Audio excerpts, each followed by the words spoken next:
Hello, hello. Hey, Build Force.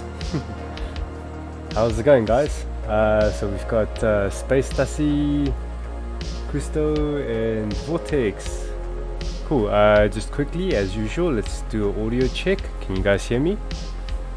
I don't know if you, and I don't know if you guys can hear the rain in the back. Hey, Luke is here too. Cool, you guys can hear me, eh? The music, should it soften a bit? Or is it all good?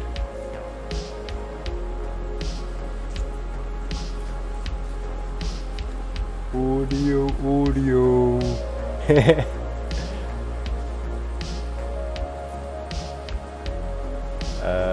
Okay, I see Space Tassie. So audio is great, just gonna have to look. Okay, that's fine, it's all good. Okay, let me just switch to face cam. Okay, Luke says little lower on the music. Okay, I can do that. How's that? Yeah, check if that's good, or it needs to be lowered a bit more. Just let me know. Okay, switch to face cam. Boom. Okay, back to where the chat is. Awesome. Cool, yay! How's everybody doing? Yeah, sure. The rain's picking up, so I don't know if you can hear it in the back. Yeah, hopefully it's not too loud. Okay, let's check.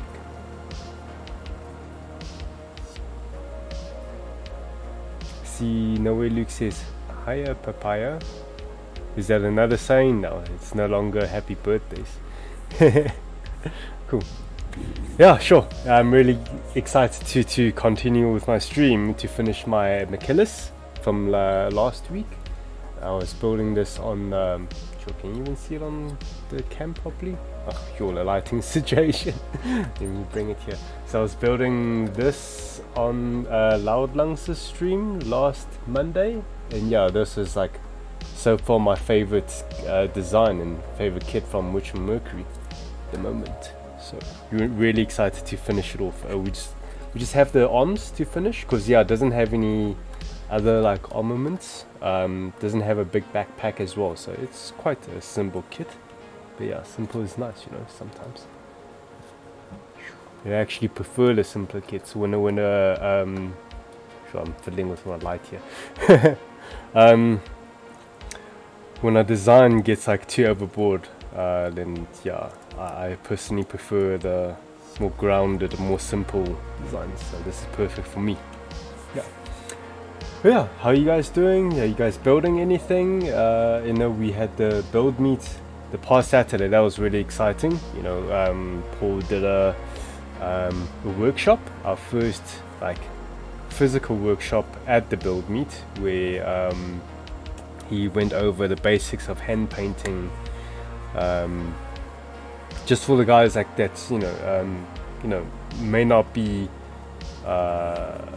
comprehensive. Like it goes over lots of the basics, but also it applies to like in application to Gunpla, you know. So some of you guys may already be familiar with painting, but you might still pick up a few knowledge here and there. So yeah, if you want to check out the video, I believe it's on our YouTube channel, and it's just an unlisted video, because yeah, it's a bit unusual to our regular video, because this one's like quite long and it's not a stream, but yeah, it's a bit different, so we just made it unlisted. So if you look into one of our playlists, I think for beginner tutorial, you'll see it there. Yeah, cool. Yeah, I'm getting used to my new. I keep tweaking my new setup and the new monitors. I'm like, my eyes is like just jumping to the wrong place for the chat. So let's see.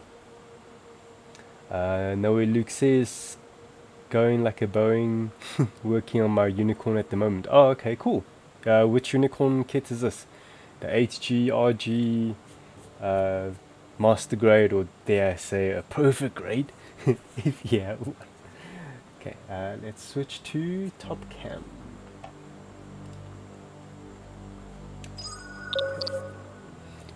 Awesome, hey. Okay, so Michaelis, let's put you aside. And speaking about painting, so Paul you know, with Paul doing hand painting, this is actually a good, kind of a good segue. I don't know if it's gonna fit in the camera here, but hey, look who's painting again finally after all these years. I think, sure, it's almost, it feels like it's definitely over a year since I painted. So what I'm trying here is like hand painting, or like hand, or even priming by hand, by brush. But I actually have two kits. So this kit here is all I'm experimenting with priming and everything, like painting and even top coating by brush. And I've got another kit. Yeah, there's a lot of skewers. So this kit, as you can see, the grey is more consistent. So this one I did by airbrush. Yeah. The other one is a bit more experimental one with like hand brushing.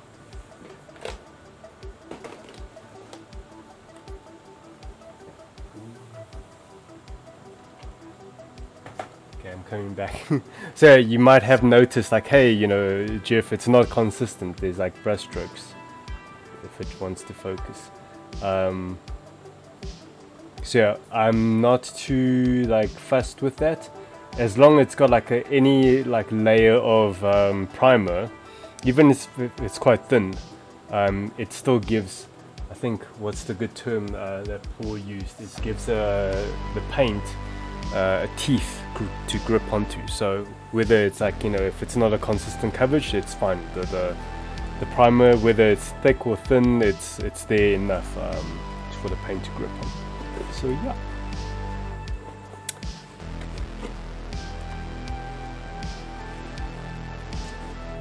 Now we look the MG OVA. Ah, okay, cool, awesome. Yeah, the OVA versions. The solid version. Yeah, the version Katoki one. I think they even discontinued printing that one because yeah, the OVA versions, like they did some minor upgrades to the molds for better like leg articulation. So like, it seems like the OVA is like has taken over the other version. Okay, let's get the, oh, there's going to be lots of stickers for for detailing on this kit. But look, I'll apply them. It's actually perfect. Then I can test out Bandai's tweezer and see how it goes. But yeah, when this kit eventually gets painted, then I'll strip the stickers off. But yeah, for now I'll use them. Okay.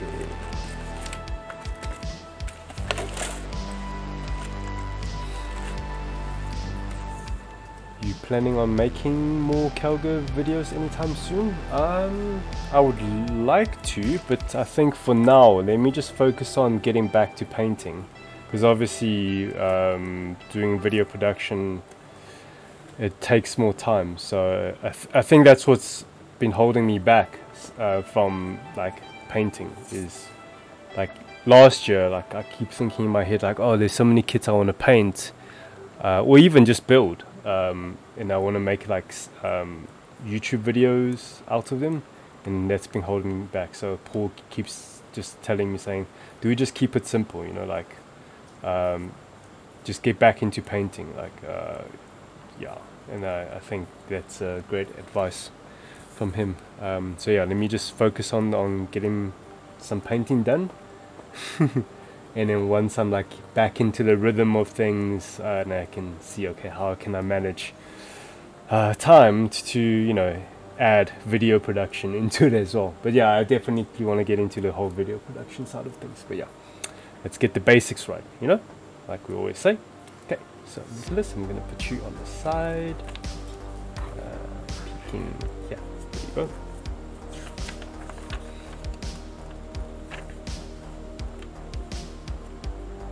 So let's find where the arms are. Okay, the arm starts here. Okay. You know what? It's telling me with the right arm, but I know the right arm is the showbuster, right? Because it's got the claw.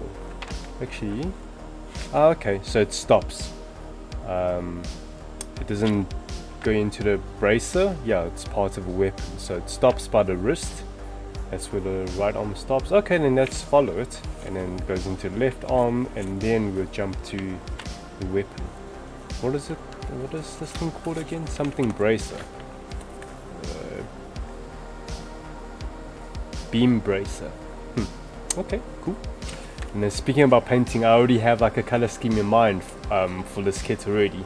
I told Paul about it. So, like I'm really excited for the paint job. But again, hopefully I can get to it soon. But the nice thing about the Witch from Mercury kits is that there's no, well, from what I can see, there's not much seams. I think there's only like one seam on this kit. It's like at the bottom of a leg.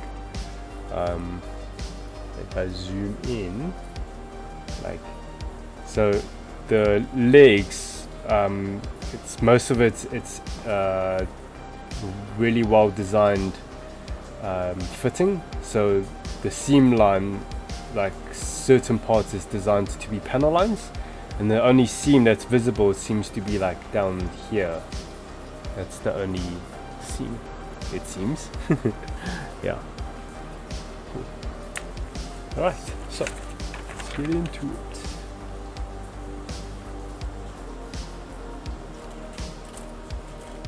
Yeah, otherwise I want to hear from you guys. Any cool news from your side?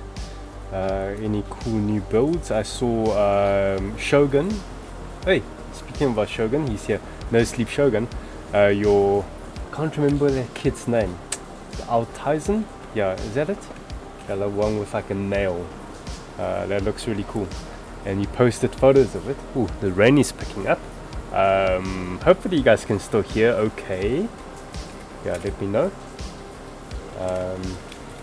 Yeah, and then you posted photo of that, and I didn't even realize it was using the Shinanju's bottom half, the legs. It's like everything was red. It's like, oh, okay, it's a cool kit. Okay, so D1. Hey, Exorius here. Hello, hello. How's things on your side? It's been a while since we've seen you in our streams, I think. Saw a few days ago you dropped a photo of your Perfect Grade Wing Gundam Poe edition, Poe version. And that looked really cool.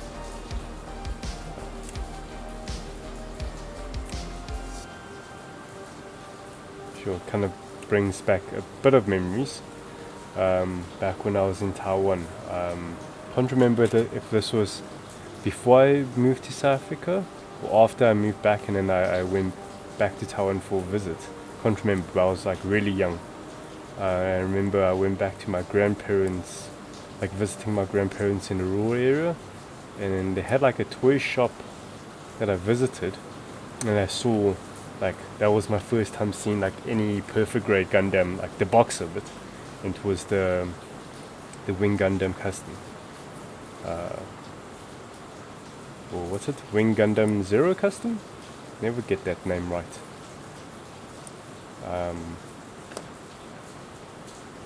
EU. EU. The Endless Waltz version. Yeah, it looked really cool. Okay, so the sticker.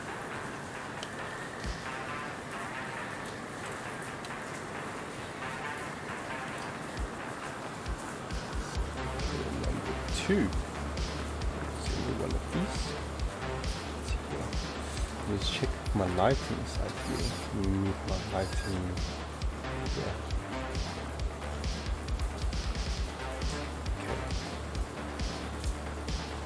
Yeah, I quite like this tweezer so far from Bandai. It's like a very entry level tweezer, but I like it that it's plastic. So feel it's a bit more appropriate for applying stickers on a model kit rather than having a steel metal tweezer. Is there a cat here on it? So, there you go.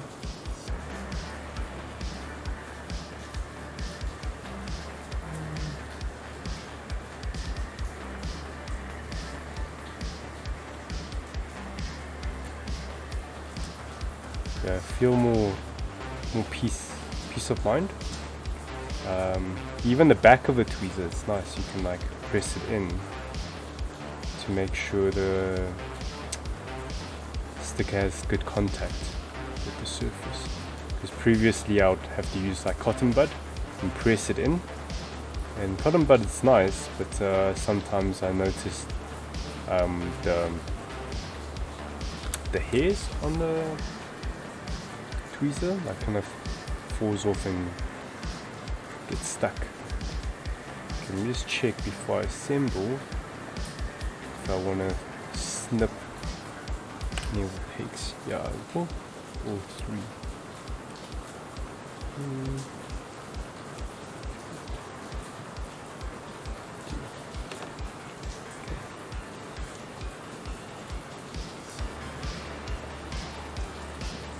Sure, love the smell of fresh air from the rain. Okay, what's that?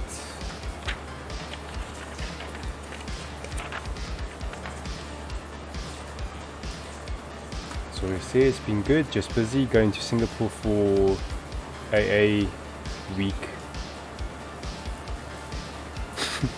Oh, for a week on Saturday. When the double A's is like Alcoholic Anonymous a week.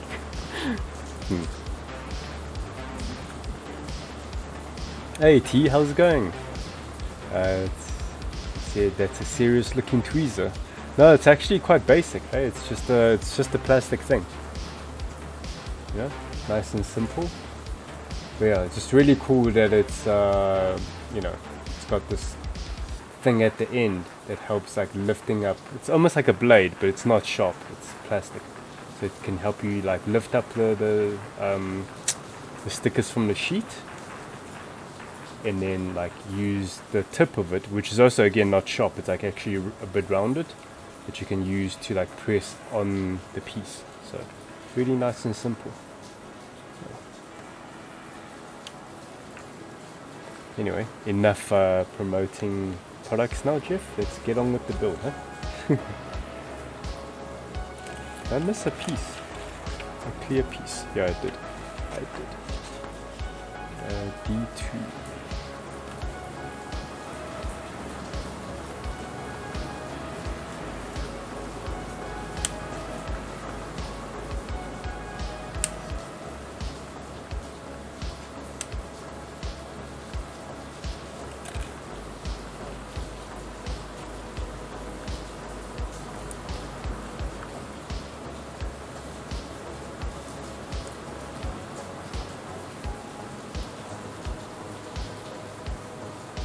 Yeah, those kits that I showed off earlier that I'm painting is obviously for the 30 minutes missions build off, which Paul and I will be like participating, not to enter but just to build along with you guys. Ooh, this clear piece, to remove it I'm gonna have to draw a hole from the back when the time comes.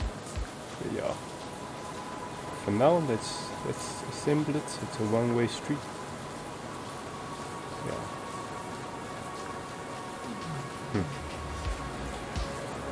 Yeah, not a huge problem. Deal with later. Yeah, so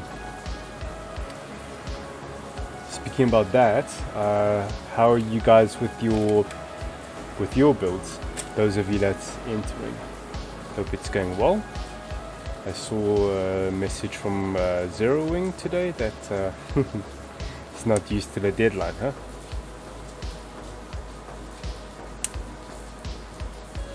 But look, just have fun with it. This is our like first 2 competitions, if you put it that way. Yeah, our first time having competitions, and we're doing 2 at the same time. So yeah, just have fun with the build.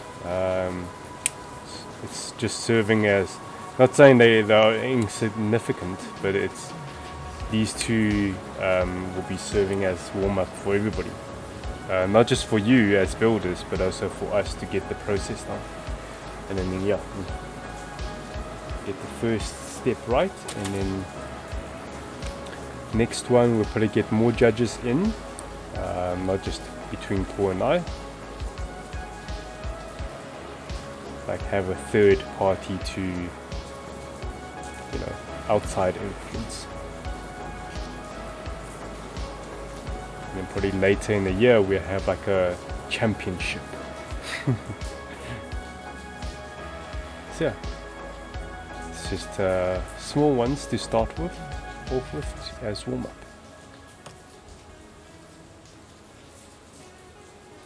Okay, let's get the orientation right.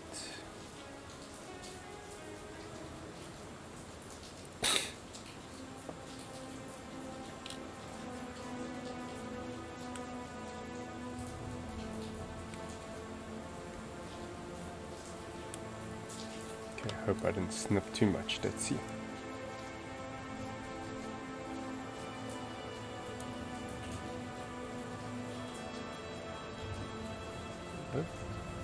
Yeah, cool. By the way, I just want to check again. Probably feeling a bit paranoid or something, but just give me a check on my video quality. Again, I double checked my settings. It's on 180p. Just check with me if the quality of the stream is good or is there any hiccups.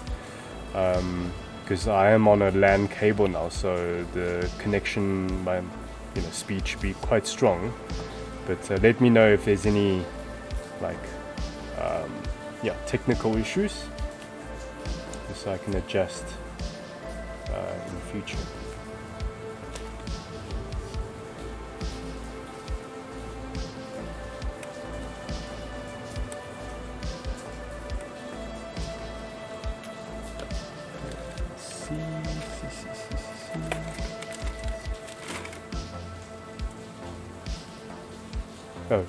I mean 1080p. Did I say 180p?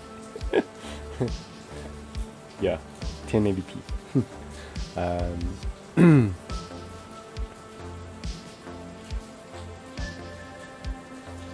You said it's really pretty. Yes. What's really pretty? So, are you talking about the tweezer?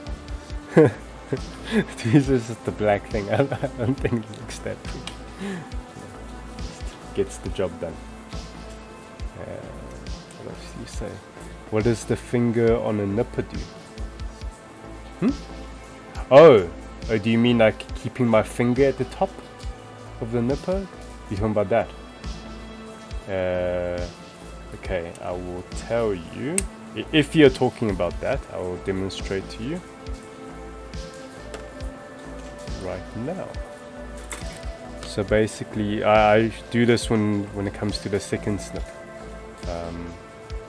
I hope that's what you're asking for. It's like just now, I tell you about it, and it's like, oh, Jeff, that's not what I was talking about. So if I zoom in a little bit, keeping my fingers at the top here.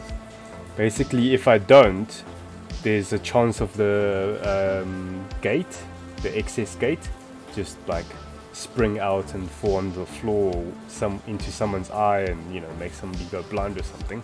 But having the finger up here, so I just before I take the snip, so I just say, okay, I'm gonna cut here, block it with the finger, and then it gets trapped right by the blade, and I just I just push it off into my little container.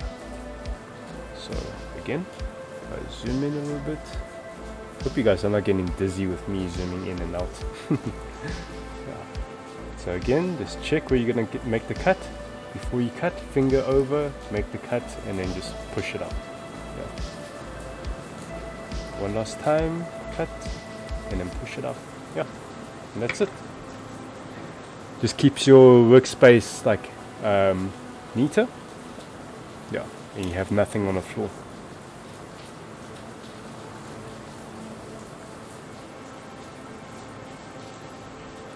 Hope that's what you're asking about. Let me check.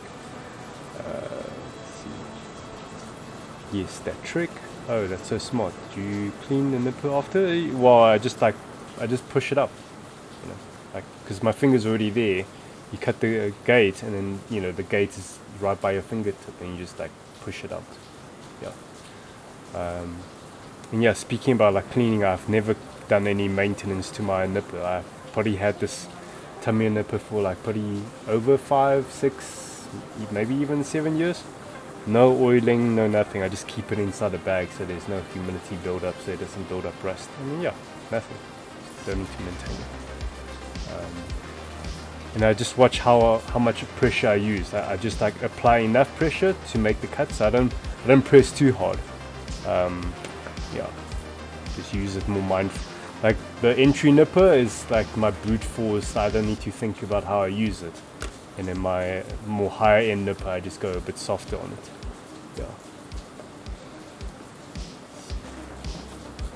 Yeah. No way, Luke. I'm always paranoid that I might cut my finger.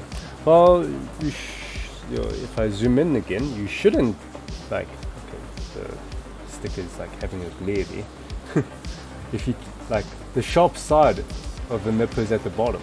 So like, if you just keep your fingers here at the top, you know, it won't get cut. Yeah. See? Like sometimes I do get pinched by the mechanisms here, but that's like, you know, minor flesh wound. Not even.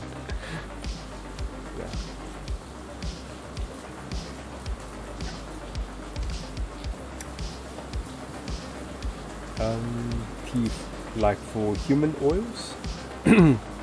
Actually never like, probably like just those grease oils or whatever.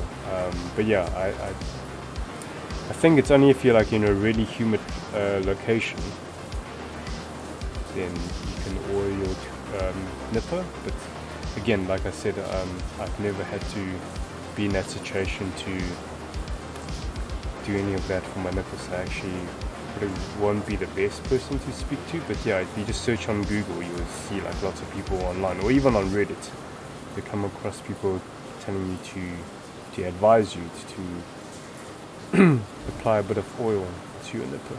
Let's check. Let's see. Let me attach it. Feels a bit. I'm thinking, do I need to trim any peaks here? I took it apart, no problem, but maybe I can make it my life, future Jeff's life a bit even easier. Is just trimming these tabs in a corner, so there's less surface contact. Let's see how that does. This way. Yeah, easier. Ooh, I missed last year. Okay, there you go. There's a pauldron. B2.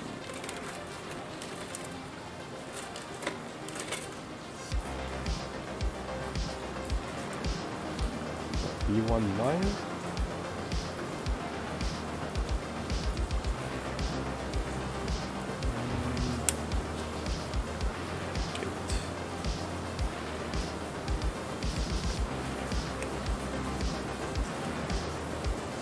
Also another thing, like speaking about like gates flying off out of a runner, this is something like I also like to do, like when I make the cut, especially if it's like a small piece like this, I keep my other hand like a thumb or just having some kind of finger over the piece, just in case if it like fly, because sometimes you I don't know if any of you have experienced this, like cutting certain pieces, especially smaller pieces, they might like spring out, you know, into the abyss.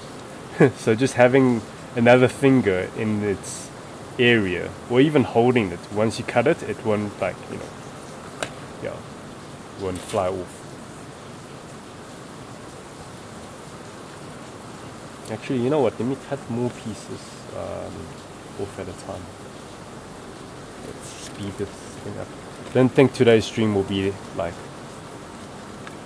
as long as usual.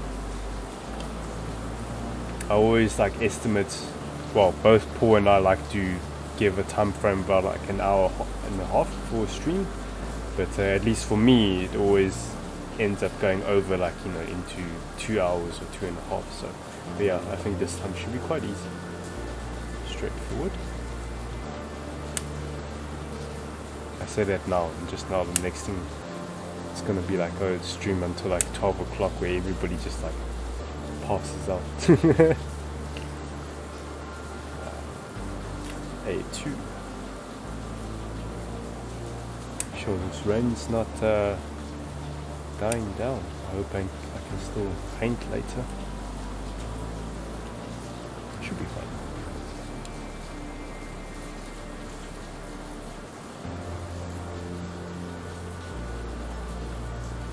Anything else? Any other piece from A? No. It's B.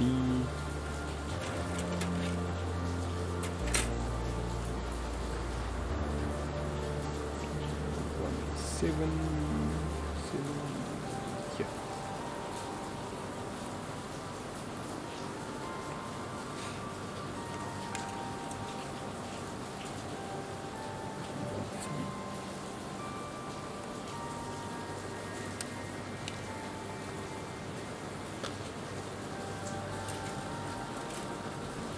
Sure, can you believe it?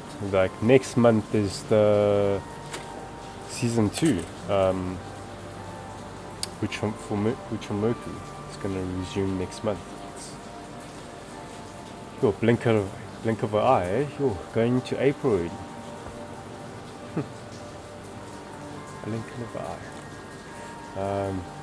When season 1 ended in December, it was like, oh, it's gonna be such a long wait. But yeah, not that long.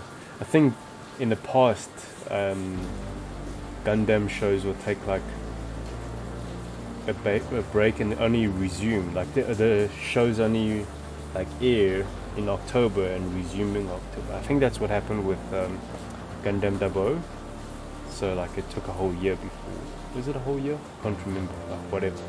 But yeah, it seems like Witch for Mercury, the wait is not as long. What am I looking for? 7.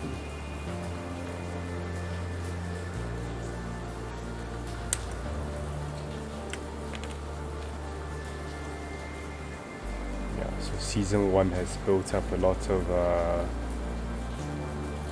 hype. I hope season 2 will live up to all its hype.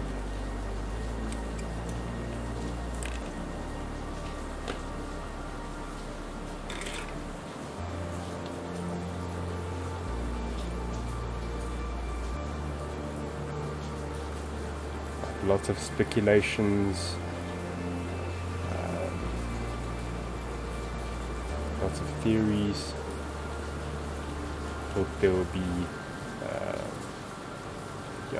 answered in season 2.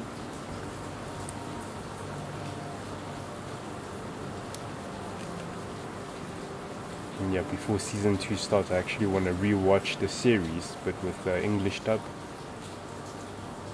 Apparently Paul says it's quite good. Yeah, so I'll take his word for it.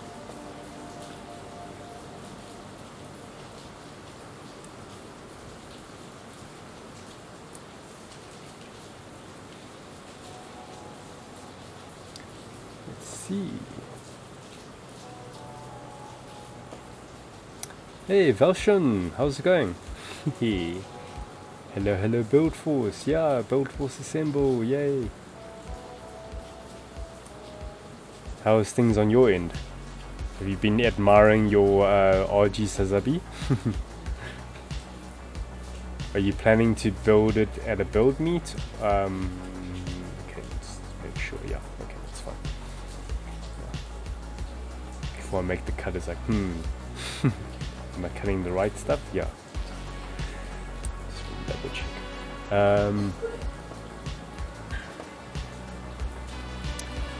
No Sleep Shogun says, I've had mine for 6 months and showing rust. Well, you're like by Cape Town, so yeah, there's more humidity down there. Yes?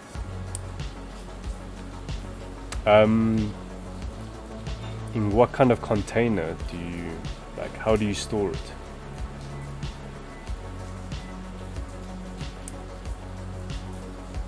And do you store it like all the time? Like, you know, when you're not building, you store it away, or do you sometimes like keep it out in the open. For example, like if you take a break from a build one night and then you want to come back tomorrow morning, do you like keep your nipper out there or do you put it away?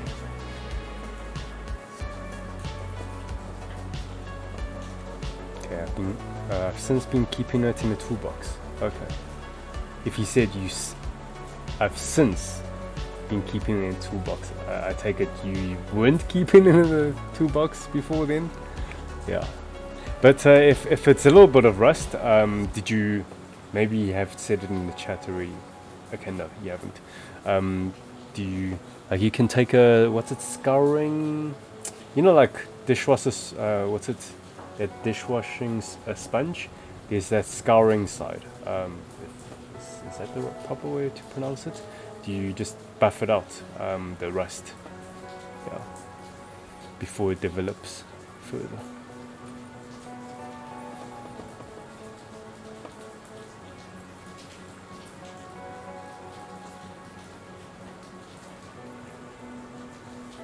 Welshon, I've had pieces spring off and get stuck in my beard or hair. Why I sit looking all over the desk?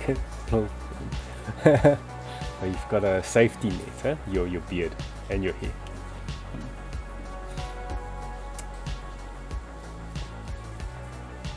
Probably takes you like half an hour or an hour before you realize that it's in your hair.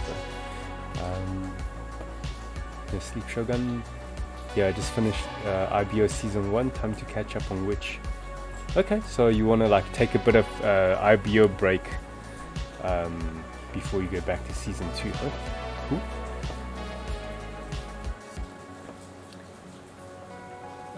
Lamau, Flash of Hathaway fans on Suicide Watch.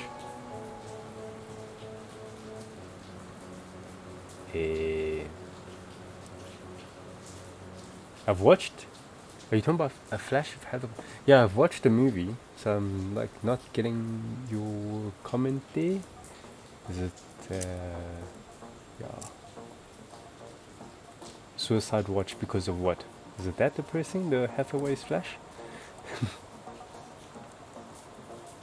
Nowhere Luke. I hope Witch gets a bit more Gundam-y in the season, in the second season. You're talking about like depressing, like more stakes. Is that what you're talking about? Because at the moment, well, not at the moment, but yeah, like in the early part of season 1, it's all about like high school stuff going on. Just watching my words, making sure I don't say too much spoiler stuff. Don't think I have.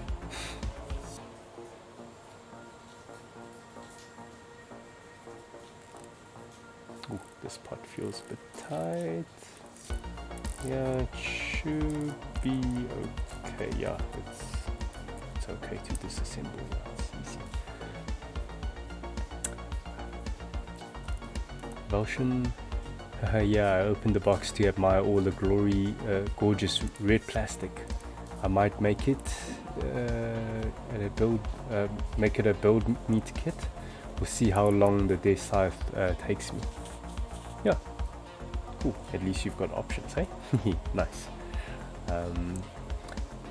T says yes, and the internet says Singer oil.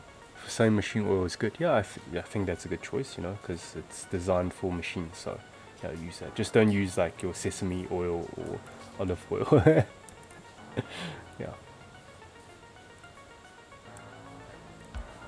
No Sleep Shogun. It was about Gundam series getting a year to a couple of months between releases, while Flash of Hathaway fans will need to wait 4 years for episode. Well, you're talking about like a movie there, so it's a different level of production, you know, quality, hey? So I'm sure people don't mind waiting. Like look at Unicorn. Unicorn took the first few episodes took like half a year between every single episode. And when I say episode, it's like an OVA episode. So they were like 40-50 minutes in length. And then I believe the last episode, episode 7, it took them a whole year. From episode 6 to episode 7, it took a whole year, or a bit more. I remember they had to delay it or something. This was back in like 2015 or something, quite a while ago. Okay, I'm not focusing on my build here. Can't concentrate. Okay, right. Build this and that. Hey, Noob Nort, how's it going? Welcome, welcome.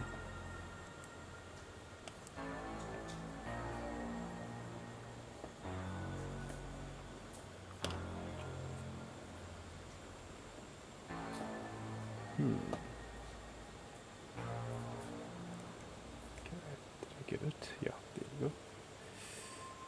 And then this piece.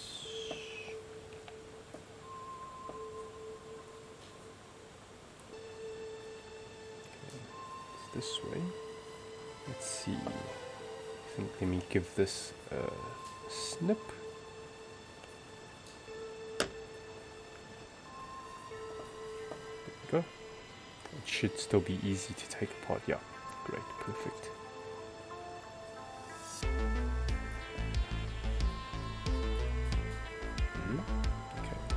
This way, once it goes in, okay, check the orientation, this facing this way, gotcha. See, let me just see if I can take this apart. Yeah, I can. Although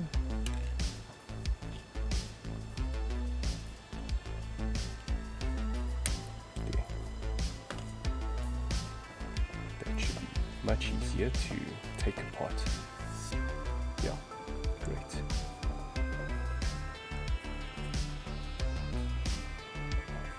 And then I close with side.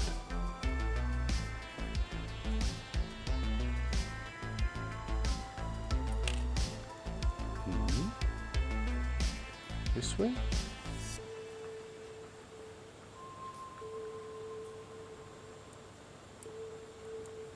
Did I assemble right? Something looks a bit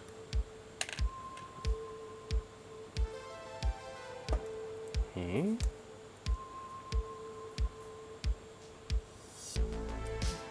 Serious? There's a gap here. Is that supposed to be? Did I cut off the right piece? Let's see here. No, I cut off the wrong piece, it seems.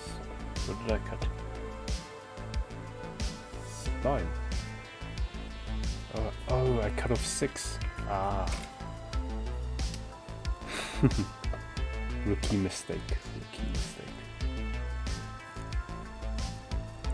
Come on. Come off. There we go. Easily mixed up.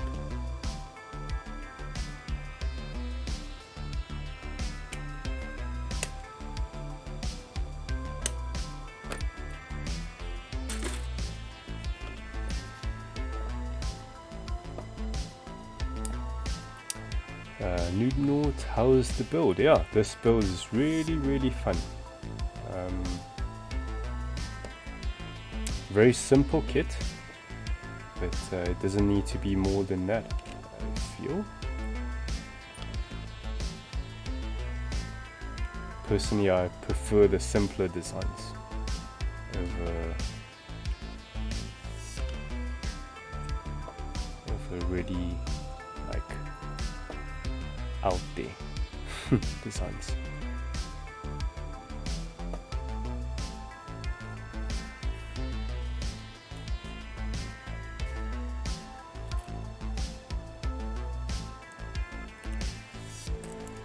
And you're from Loud Lungs' community, right?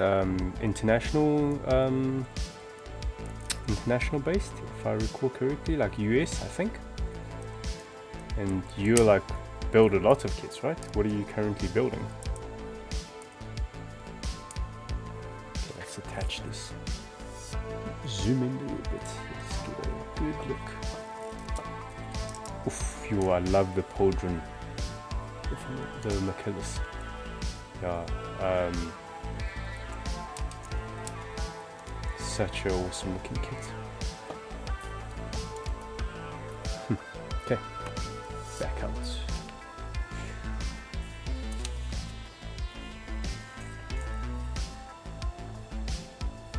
You know, his color scheme just totally has a cooler.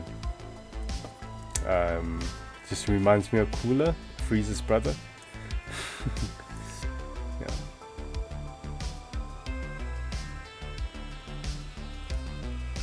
I think what Cooler, the final form of Cooler, for those of you that know Dragon Ball Z, Cooler's final form is probably my favorite Dragon Ball Z like character design, I think.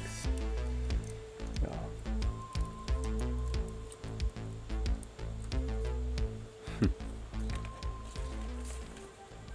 Yeah, I remember watching the movie as a kid. It's like, oh man, it looks so kick-ass.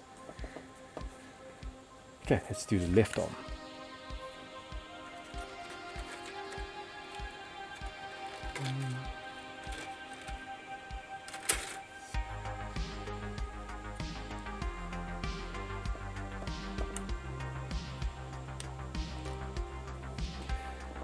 And Newton says, do you keep it straight out the box or do you have something planned? Oh, okay, you're German. Cool, sweet. Yeah, I've already planned out a color scheme. It's just a matter of, you know, when I get to painting. And hopefully I don't change my plans between the time I actually get to the painting part. But so far I'm like really hyped about the idea. So Vortex just jumped in saying Samus color scheme? No, actually not. So like there's, I think it's quite a popular idea. I think at least that what I've seen, like just from Google search, there's already a Samus color scheme of the kit. But yeah, let's just say it's blue, and it's what I have an idea for this kit is it's blue, and it's gonna be like candy coated finish. Yeah, that's what I'm gonna say. Somebody in the chat might be able to, if you can guess, then it's like 100 points to you. Sorry, no discount voucher, but yeah, you just get some brownie points. It's from another hint will be it's from a game. Yeah.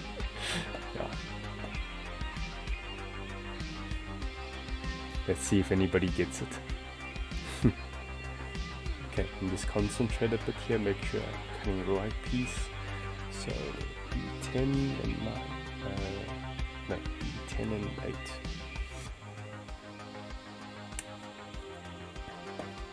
Hey, Laudangs! Thank you for joining. How are you doing? Are you all like healed from COVID, or are you still suffering a bit from like your this smell, the scent, not scent, smell? Roshan says, I've watched this kit built a few times. I'm so excited to build it myself. Which kit? This kit, the Michaelis? Who have you watched? A few streamers, or are you talking just like on YouTube, like from other creators? I think I've watched Crofter. It's a Japanese YouTube channel, YouTube content creator. He built this getting painted up really cool. What piece am I looking for? P17, yeah, this piece. So I think this runner is finished. I think. Let's check. Yeah, it's finished. Cool. Vortex, camphor colors? Nah.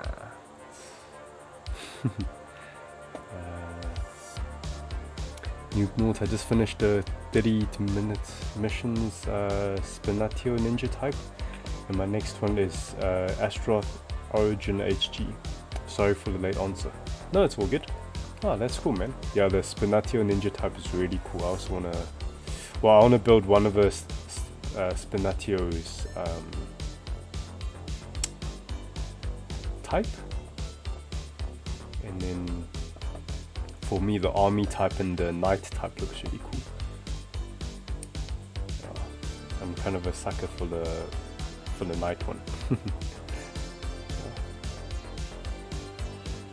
Yeah, one of my hobby or sports before the whole pandemic started was I did.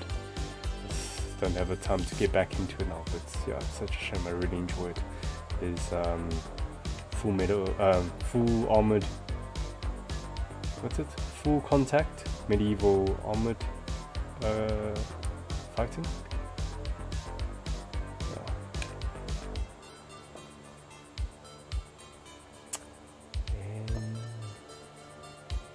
Potion, you told me, so keep quiet.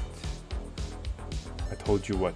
The color scheme for this? I don't think I've told anybody. Or are you talking about something else? T says easy, Mega Man colors. Yeah.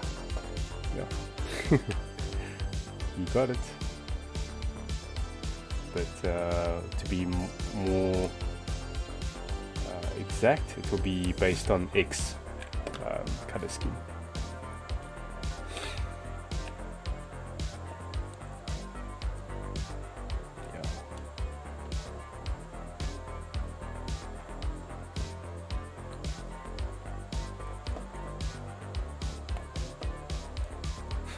Vortex, yeah, no, not Sonic. But yeah, T got it. It's gonna be Rockman X color scheme, because if you look at the design, it's got the kind of a buster. What do they call that weapon? Like buster arm or whatever it's called. I don't know what it's called. The arm that goes pew pew pew pew. It goes. Yeah, for anybody has played Rockman. Even if you haven't played it, I'm sure you know of Rockman. It's like one of Capcom's biggest IP at a time. Before the creator left and tried to make his own Rockman-like game. What do they call it? Mighty Number 7 or something, or Mighty Number 8. I can't remember the name. And yeah, I was actually quite excited for that game, like on Kickstarter, and then they just like, yeah, it turned out to be quite a letdown. They took so long for the game to come out, and then it just kind of looked mediocre. Anyway, and since then, Capcom hasn't done Mega Man any justice, eh?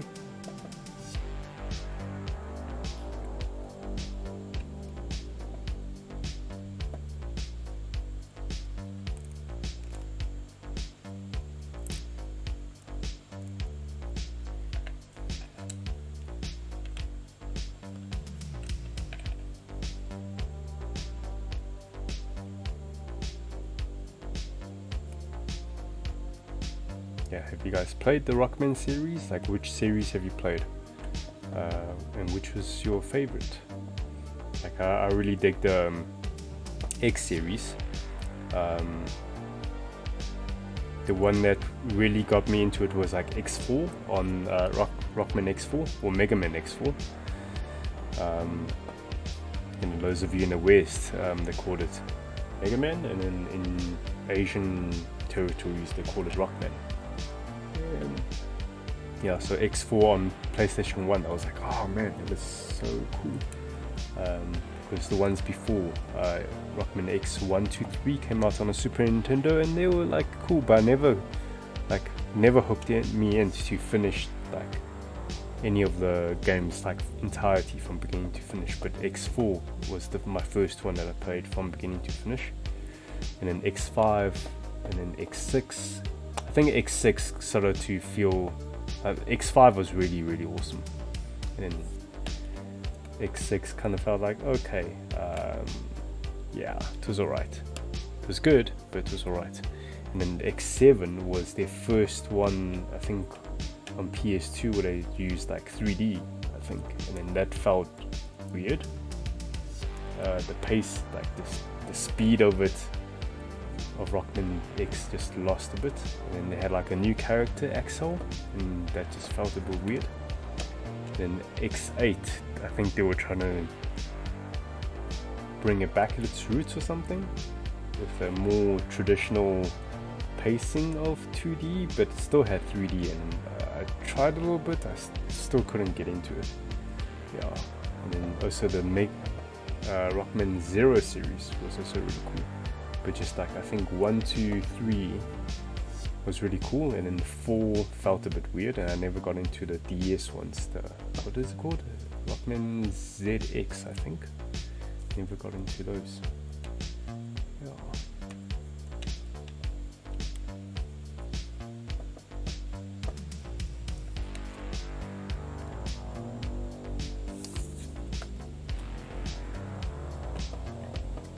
How long says on the men's? Thanks, man. That's good to hear, dude. That's good to hear. How are you doing? I'm doing good. I'm not like I'm staying up late to do some painting, so I don't think I'm getting enough sleep. But yeah, gotta do what I gotta do, right?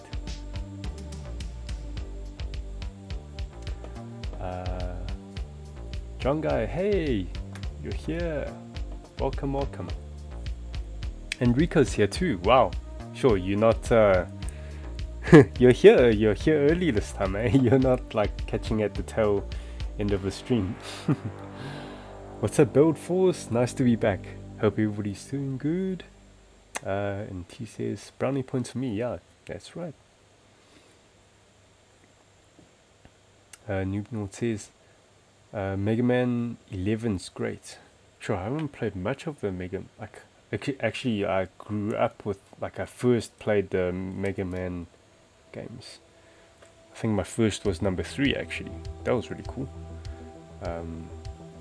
Loved the music in it.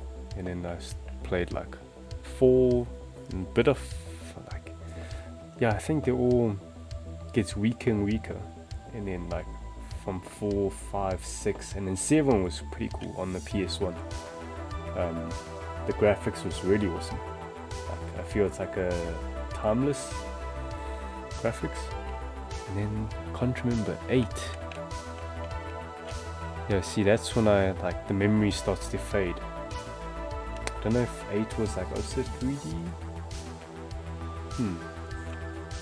And then 9, they went back to 8-bit, right? Sure, it's getting a bit memory's getting a bit blurred.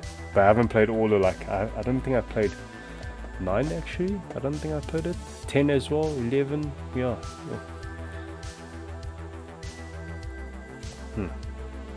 Too many games and just too little time to play them these days, eh? Like, I still need to finish Elden Ring and Cult of a Lamb as well. I need to finish that. I don't know when I can actually jam this.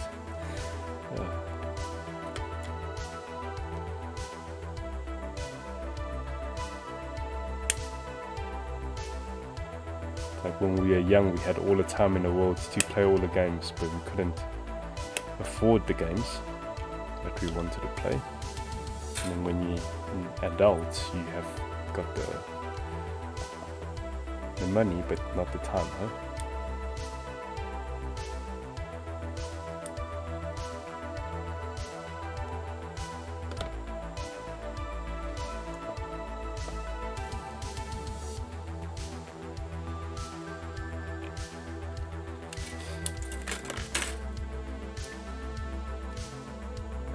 He says, as long as I keep Monster Hunter Fire, then that's mellow. Yeah, speaking about Monster Hunter, like, yeah, Monster Hunter is also like a franchise I really enjoy. But yeah, I haven't played much of it lately. The last time I played was Rise on the Switch. Probably like, I don't know if Luke is still here. Not no way Luke. Luke is here. Hey, I just asked like, oh, if Luke is still here, and then your username is Luke is here. Yeah. Luke hit me up and say, hey dude, like, do you wanna jam a bit? And I said, yeah, sure. And just play like 3 hunts. And call it a night.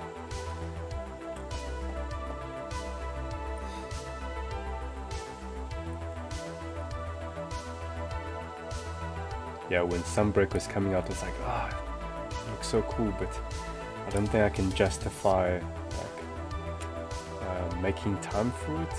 Because like, you know, working a full-time job and running Gunpla SA, just didn't have enough time for other things. So I just feel like, now let me not buy Sunbreak, because, you know, it will be a bit of waste of money. I think I'll play a little bit, but then, yeah. Plus, there's still so much of Sunbreak, I mean not Sunbreak, Rise, that I need to continue with. Like, I finished the main story, unlocked my hunter rank, but haven't done the elder, like, dragon and the higher level stuff that gets unlocked. Okay, let's check here. This one. Remember I gave this a snip here.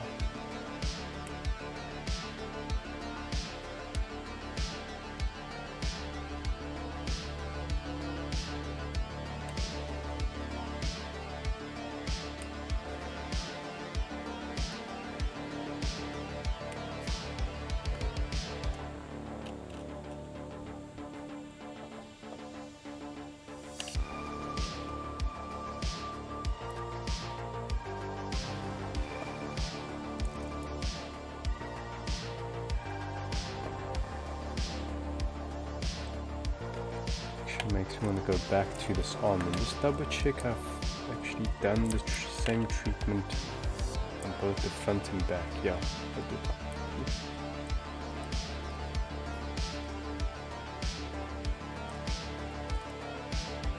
Oops, butterfingers.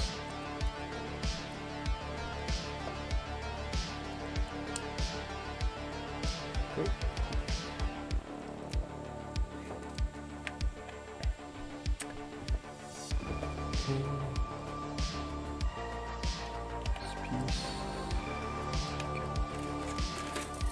Ooh, this one's also finished.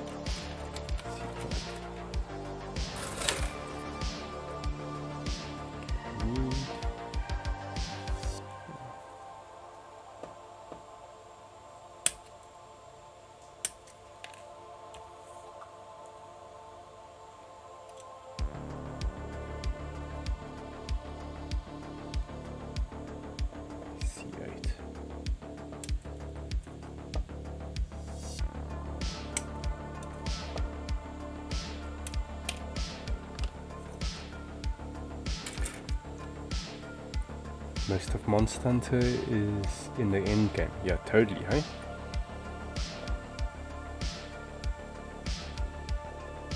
Yeah, the village quest is generally like just, it's almost like a tutorial. When you see the end credits roll, that's when the game really gets started.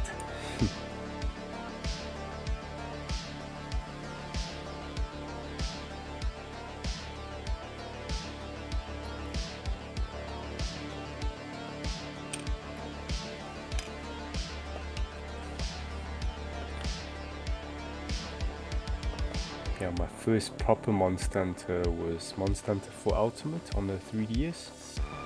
I know my brother is also like a huge Monster Hunter fan, like from the PSP days. And I actually tried out like, I think the first Monster Hunter game on his PSP. I was going like, man, this game like feels so clunky and feels so sluggish. Yeah, and it's like, you know, tried one hunt. I was like, oh, okay, yeah, whatever. Yeah, I never understood what the big fuss was. That's only until like, you know, I had a 3DS So I thought, okay, you know, let me try out this Monster Hunter for Ultimate's demo.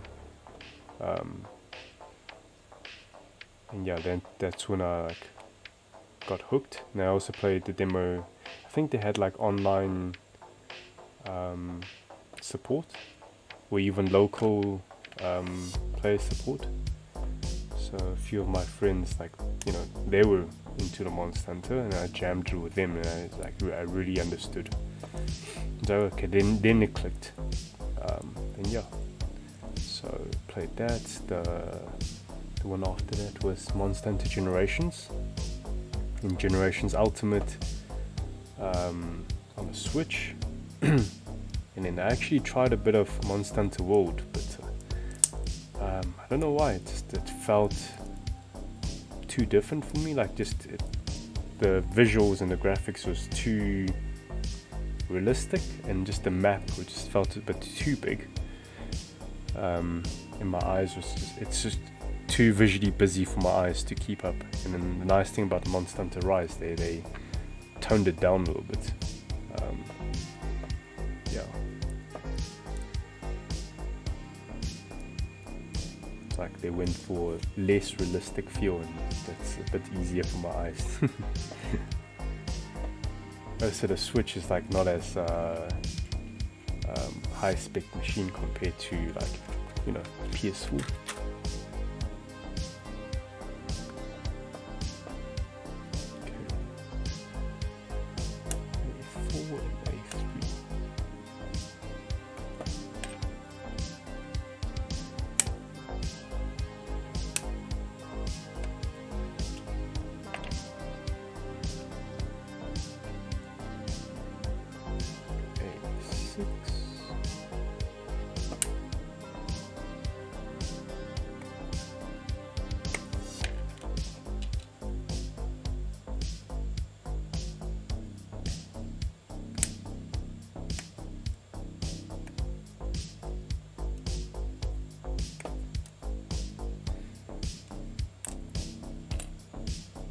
Now where Luke says, "For you demo was the bomb. I hunted a Gore Magala countless of times." Yeah, our Gore was cool, man. Such a cool monster. Especially when it like goes into what's that term? When is it enraged? Can't remember what the term is. And then the horns comes out, and then it actually changes the lighting of the game to like, feels like very moody. Yeah, almost feels like a Batman, that monster. Yeah, remember, you can't break its horns until it's in rage mode.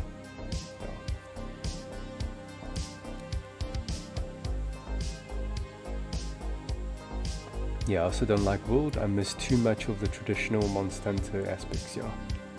Yeah, the quality of life aspect was nice from you know, going into World. You know, no loading screens, that was nice. And being able to like drink a potion while you're still at least walking without the stupid flex at the end, that was really it's kind of like took a bit of an iconic part of Monster Hunter away, but you know, it's necessary, right?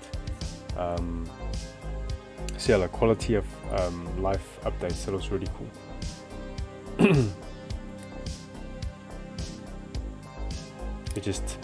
it lost, like, what I didn't enjoy about World as well is like it felt like too realistic, especially with the designs of the monsters. They felt a bit more believable compared to how Monster Hunter was, especially in Generations. It's like got really crazy with some of the designs, and I feel Monster Hunter Rise went back to that, especially with this all like Japanese theme.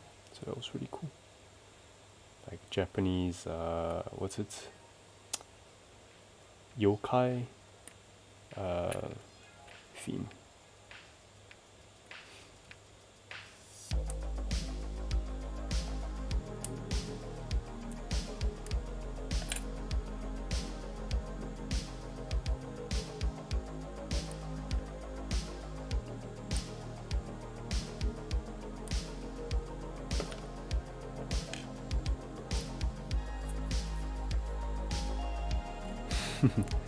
And what Luke says, I still miss the little flicks. Yeah, me too. Just not when there's like when there's a monster enraged and then like it's, you know, coming off. Like every time you take if you run away and take a potion, as soon as you take a potion, like the monster will know. Especially if you're playing online with other friends, even if you run like further away, you take a potion, and the monster knows, oh, he took a potion, I'm gonna attack this dude next. So he ignores all your buddies that it's fighting with, and just like comes after you. That's like the furthest away, and just smacks you for taking a potion.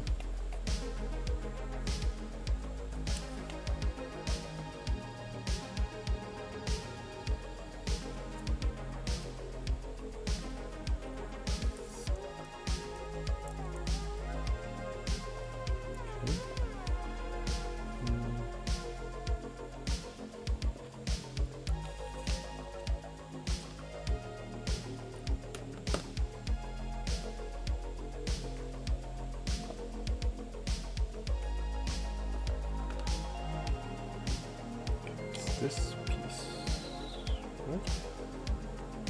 Let's see. Looks good. Yeah.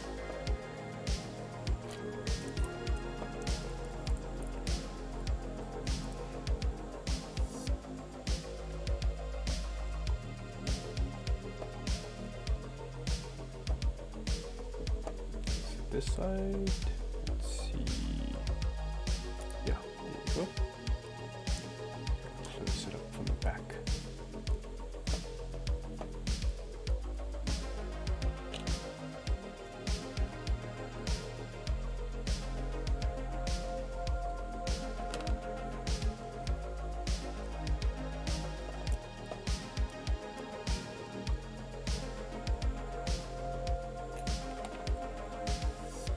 Oh, there's a sticker here. Okay, so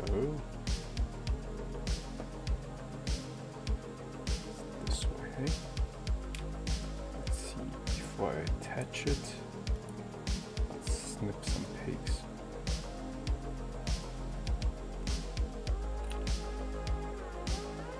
I feel I can completely remove these ones. These ones I can just cut at an angle.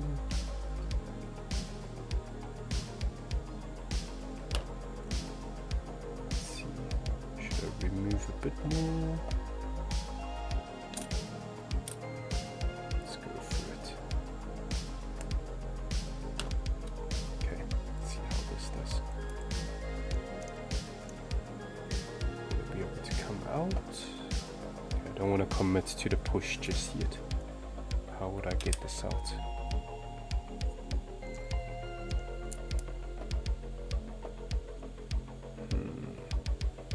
I feel I should remove a bit more of the connection here.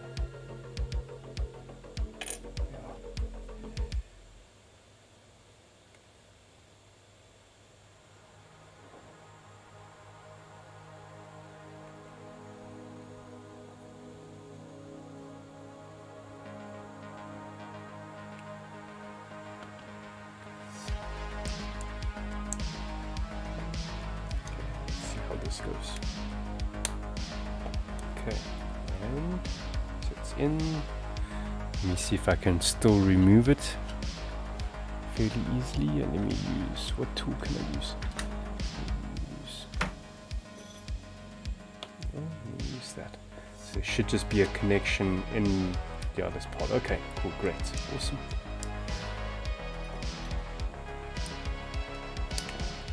Easy peasy. This goes into the wrist. Okay, so I have snipped off a bit too much. Now it's too loose, so I need to keep that in mind. If I'm gonna bend the arm, I need to be more mindful of it. That's fine.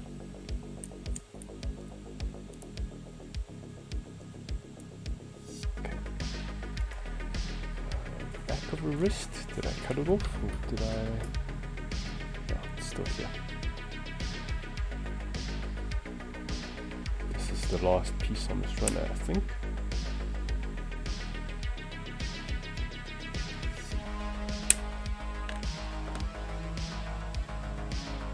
Yeah, I said this will be like a fairly short build, but like it's almost 10:30 and I'm not done just yet, so underestimating these two arms.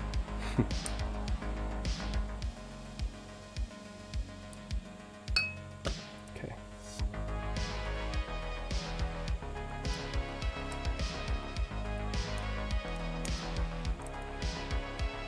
Very nice. I think what I'll need to do is actually add a bit of super glue just to stiffen this joint, but yeah, I'll do that off stream.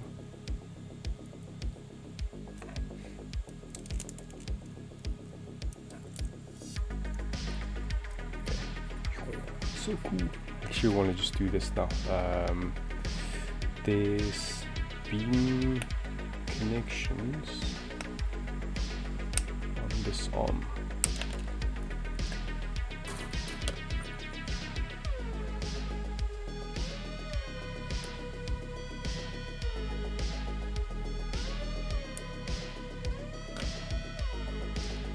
Yeah, like that. Cool.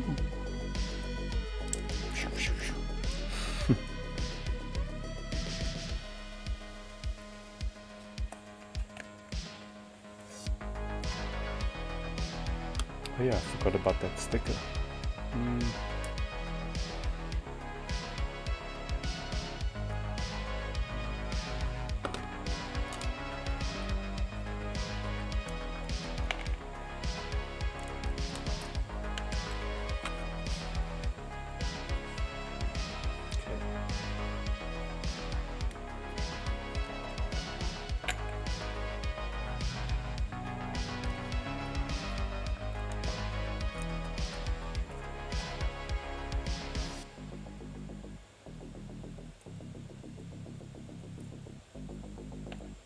Cool.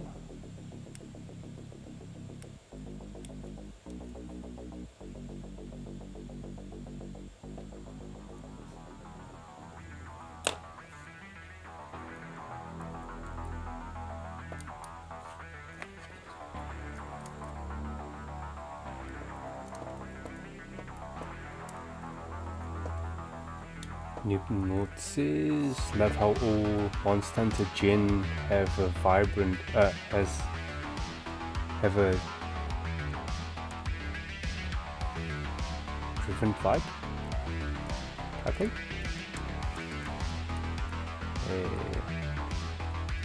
No, Luke says, I was so sad that Gen Ultimate didn't release on 3DS. I played Double Cross with a fan-made English patch, but I still couldn't access any of the online capability, and that was something I didn't realize I took for granted until it was gone. Yeah, Monster Hunter, it's all about playing online with friends, eh? Or even just with strangers. I love the silence, Aaron Luke. Yeah, totally, hey? Almost there. We just need the Buster Rifle, or whatever it's called. Beam Bracer. Yeah, my favorite monster from Monster Hunter is actually from Generations. It's the English name is so silly. I still love the original Japanese name, which is Dina Valdo, one of the flagships. In English they call it Glaive Anus. Sorry, I mean Glavenus, but yeah, I just look at the name, I just feel a bit silly. It's like hey, you know, does that say Glaive Anus? Yeah, Glavenus. No, Generations was such an awesome game. It's like a celebration. It was like more like a, yeah, it was like a celebration game. So it revisited like old villages and like old flagship monsters, and then had its own, like, not one flagship but 4 flagship monsters. So it was really cool. Was it Kawi Builds? Ah, thank you for the follow. Hey, is that the same Kawi Builds as like an Instagram account? because I think I've seen some of your builds on Instagram. Yeah. If it's the same person. Yeah, John Guy redeemed hydrate, so yeah, thank you. And a stretch. Ooh, okay, cool. Thank you, thank you. Yeah, final part of the build. It's just a weapon.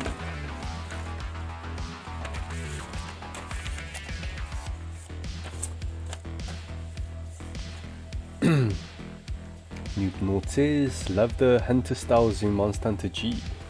Yeah, sure, I think most of the time I mained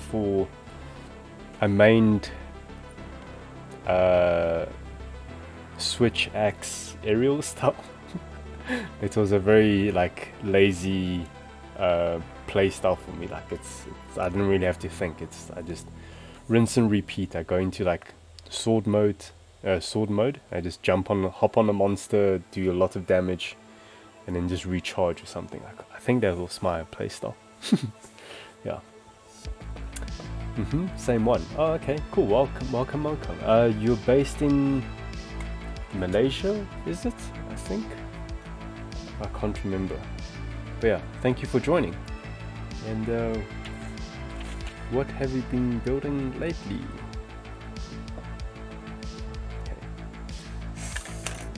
B2, so it's only these two runners left. Okay, cool. Okay, B2, 34. The stickers on this thing's gonna be in the butt. How many stickers? It's like 18, eh? Because like there's 3 braces. Wait, hold on. Do I just choose one or the other? Oh, that's awesome.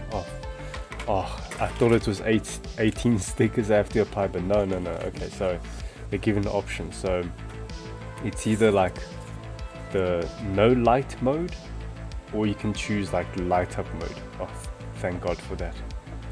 Sure. And of course I'm gonna choose the one with the lights. Oh, got it. So let's put this piece here.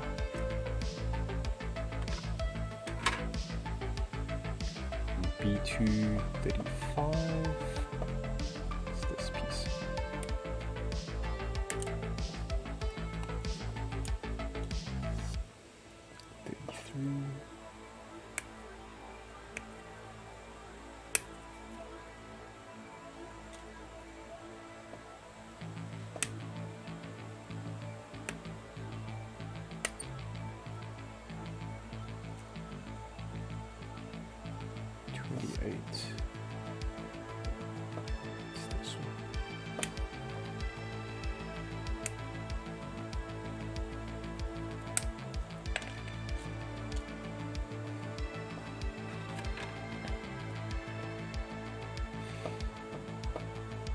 No Luke says Bushido longsword was great.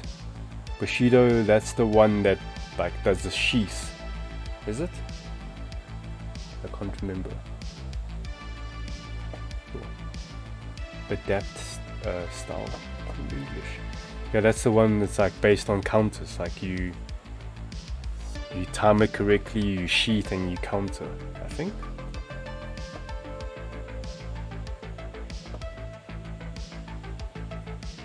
Yeah, I tried a little bit of that one, but like I'm not hardcore in Monster Hunter enough to learn the learn the moveset of the monsters to time it correctly. So yeah, I enjoy Monster Hunter, but I'm okay with the game, but not like pro at it.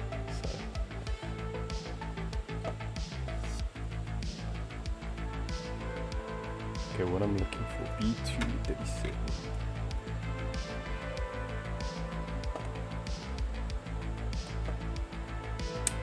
Ooh, shit. Oh, see, I should have kept my hand on that pot. Now it flew off. Okay, let's look for it. I need to get my phone torch out. Okay, I'll see you in the abyss. Be right back.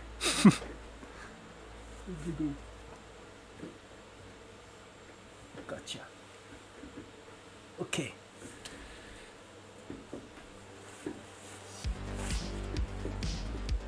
Okay, well, what was that piece? It was B237, so here. Okay, so I just need to repeat. Okay, yeah, so it's just resets of the same thing. Yes. So I can cut them all out.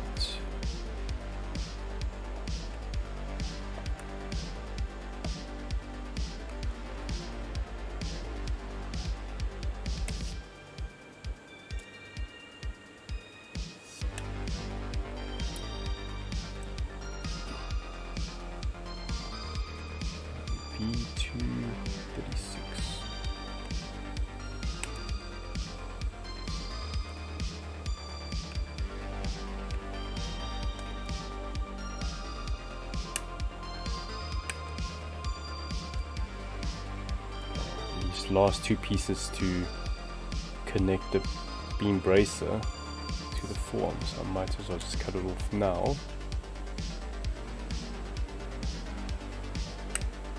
Even though I don't see them on the manual instructions just yet. Okay, clear. And then just the bracer pieces.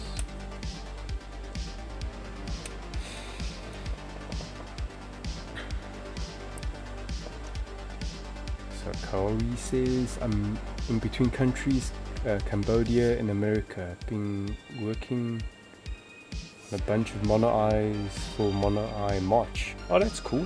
Is it like a group build that's online or something? Yeah, speaking about mono eyes, we actually, in our community, in Gunpla South Africa's community, we did a Mono Eye January group build theme. So yeah, lots of Zakus in January.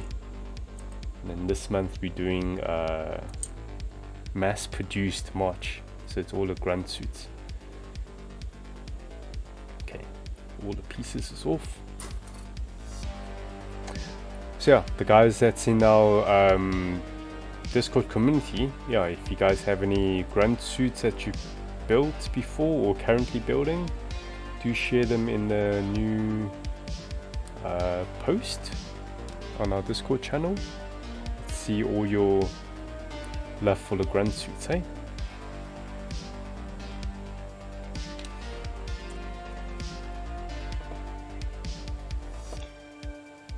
So Kaori, which mono are you building? Is it a Zaku or is it something different? And Luke here art, I'm just gonna say Luke. Looks like I missed out on some Monster Hunter talk in the chat. Yeah. Valor is the sheath. Okay. Which one's the Bushido or the Adept?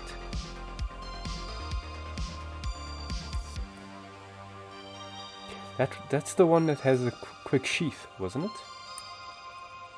No? Sure, my memory's really foggy at the moment.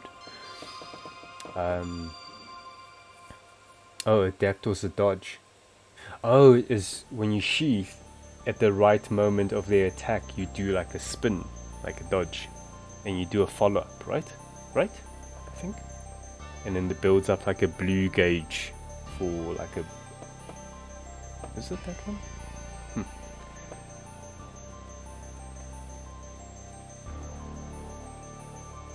And then when the blue gauge is full, you get like a expanded moveset, if I recall correctly here.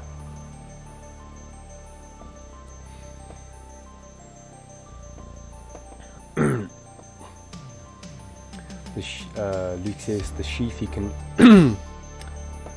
the sheath you can hold for a while, which is nice for noobs. Don't need to be 100% on the monster. Oh yeah, the sheath. Now remember, it drains your maximum health like longer you sheath, or this is a maximum health, I think. Yeah.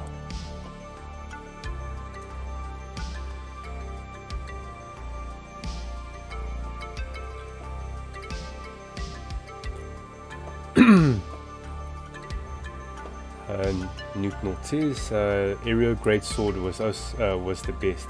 Yeah, actually that was my first main, was aerial greatsword. I just kept like hopping on a monster and just kept on dunking them. Yeah.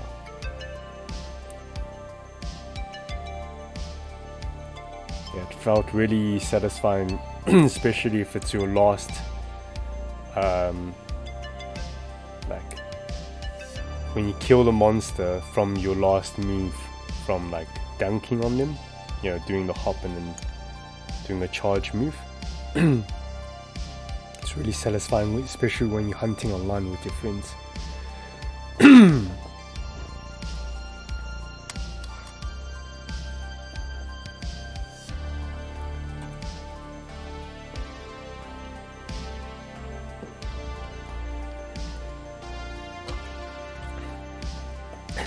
Monster Hunter stream win.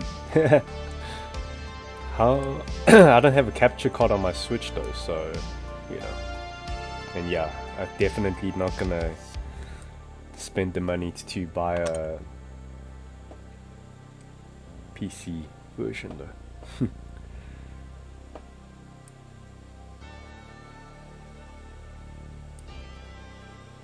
Enjoy Monster Hunter, but I don't think I enjoy it that much to restart from fresh. Yeah, I don't have enough time to grind.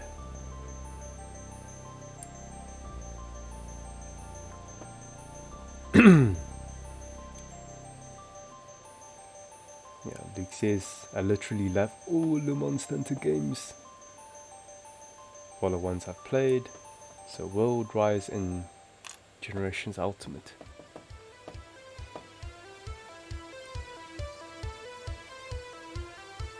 Yeah, I remember we used to jam quite a bit, eh? When Generation Ultimate and in the early days of Rise, when it first came out.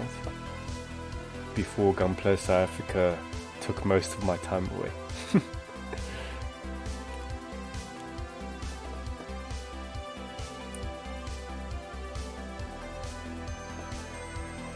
Kylie says, ah, that's cool, and here I am with Mono Eye March. Space Dusty says, hello, hi, back from lurking. What's the progress looking like? We almost finished, so this is the last part of the build, which is the weapon for the beam bracer. Yeah, but so far it looks like this. Really, really awesome. I love the aesthetic of this design. Yeah, but I can't wait till I attach the bracer to his arm. It's like super Rockman feel. Okay, so you know what, I'm gonna attach the stickers now and then speed through the rest of the build. Hopefully these stickers are not that tricky. They look kind of tricky because it's like folding.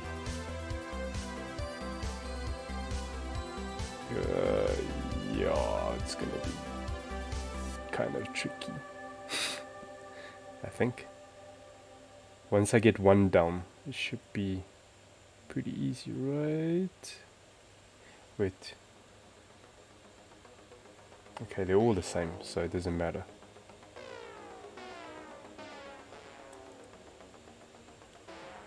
No, I'm not gonna be... Okay, you know what? Let's not be too super precious about this, because these stickers are just temporary for some photos. And until it gets painted, it's temporary. So, man, I wish I had an extra arm or extra hand. Let's need to stabilize one point in the correct spot here. Yeah, definitely need to develop a certain technique for this.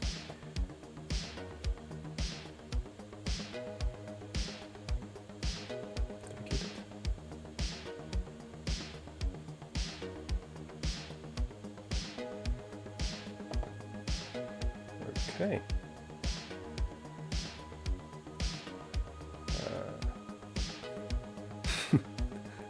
Slightly, no, not slightly, it's kind of off.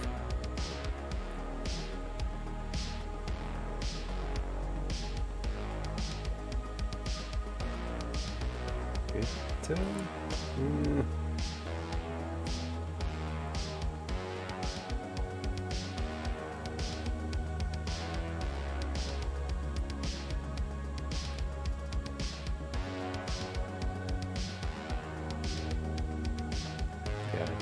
These stickers are quite challenging. It's on it's on the concave part.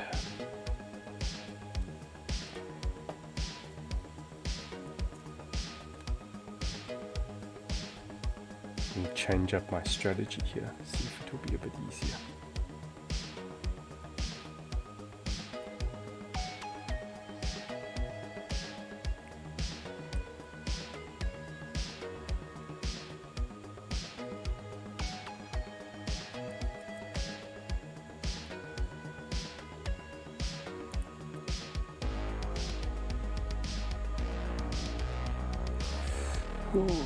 Okay.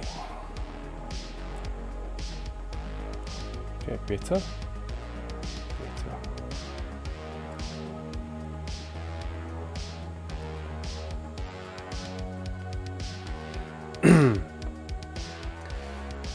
Luke says Dr. Calgo did a Monster Hunter stream with me a while ago. Yeah, when you streamed, then we got onto your stream and played together.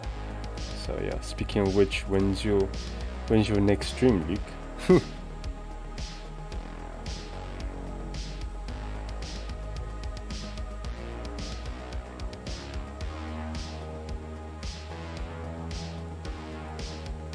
It's been a while.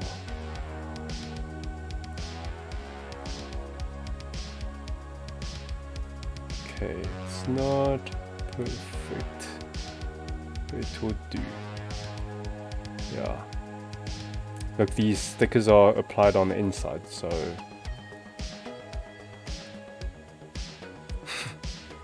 it won't bug me as much, I think. Okay, it's starting to bug me. The last one, it just needs to shift a little bit. Come on.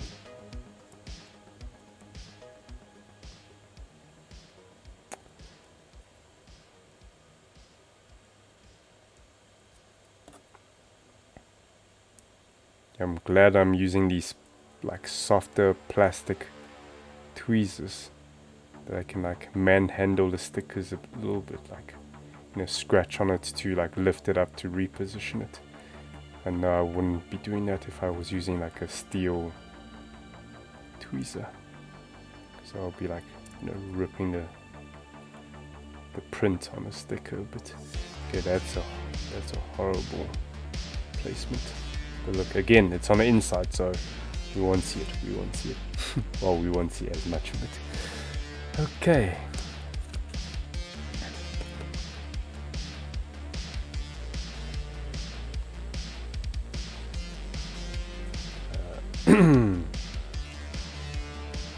Kawi says the Blaze Zaku in every color.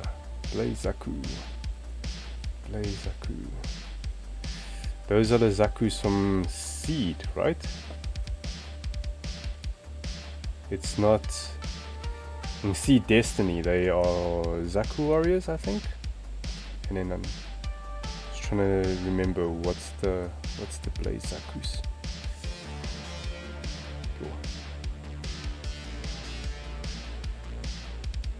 All these stickers are testing my patience here.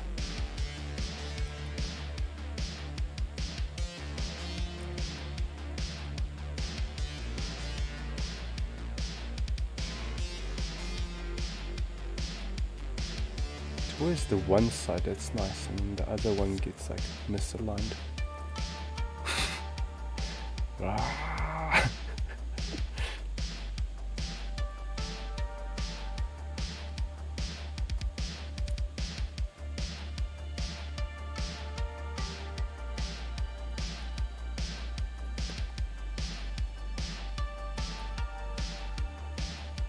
There you go, better.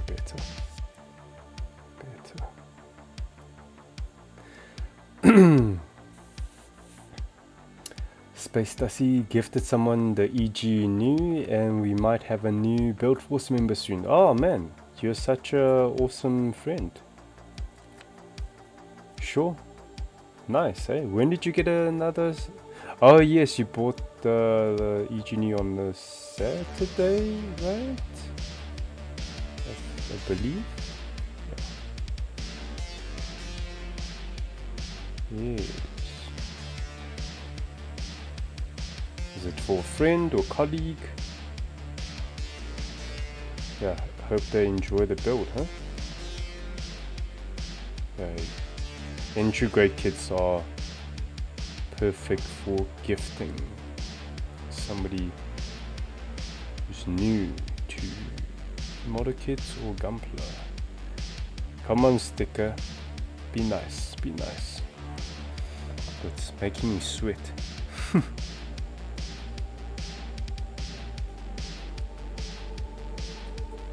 Yo, these stickers are horrible.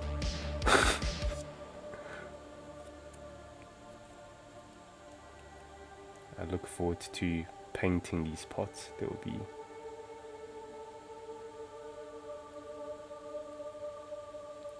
less like irritating teenagers. Okay, not irritating, just naughty, misbehaved.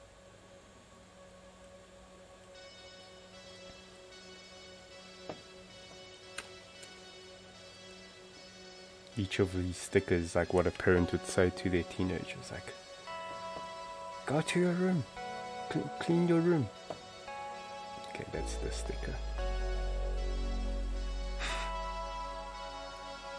Another sticker will be, eat your vegetables. Okay, I can't even get this one in. Okay, focus, Jeff, come on, focus. It's gonna make me go crazy.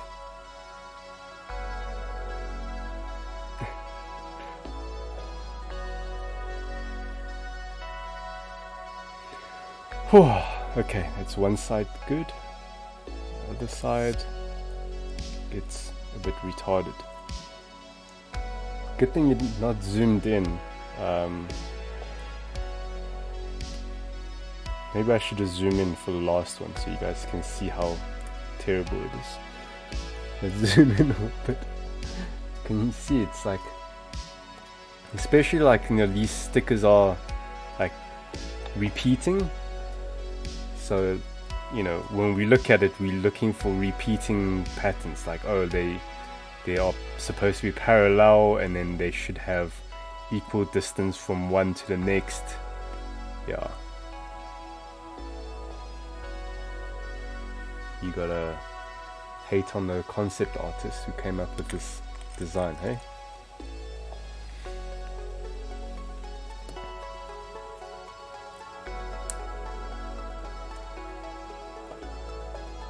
It's like, you make me look bad applying these stickers.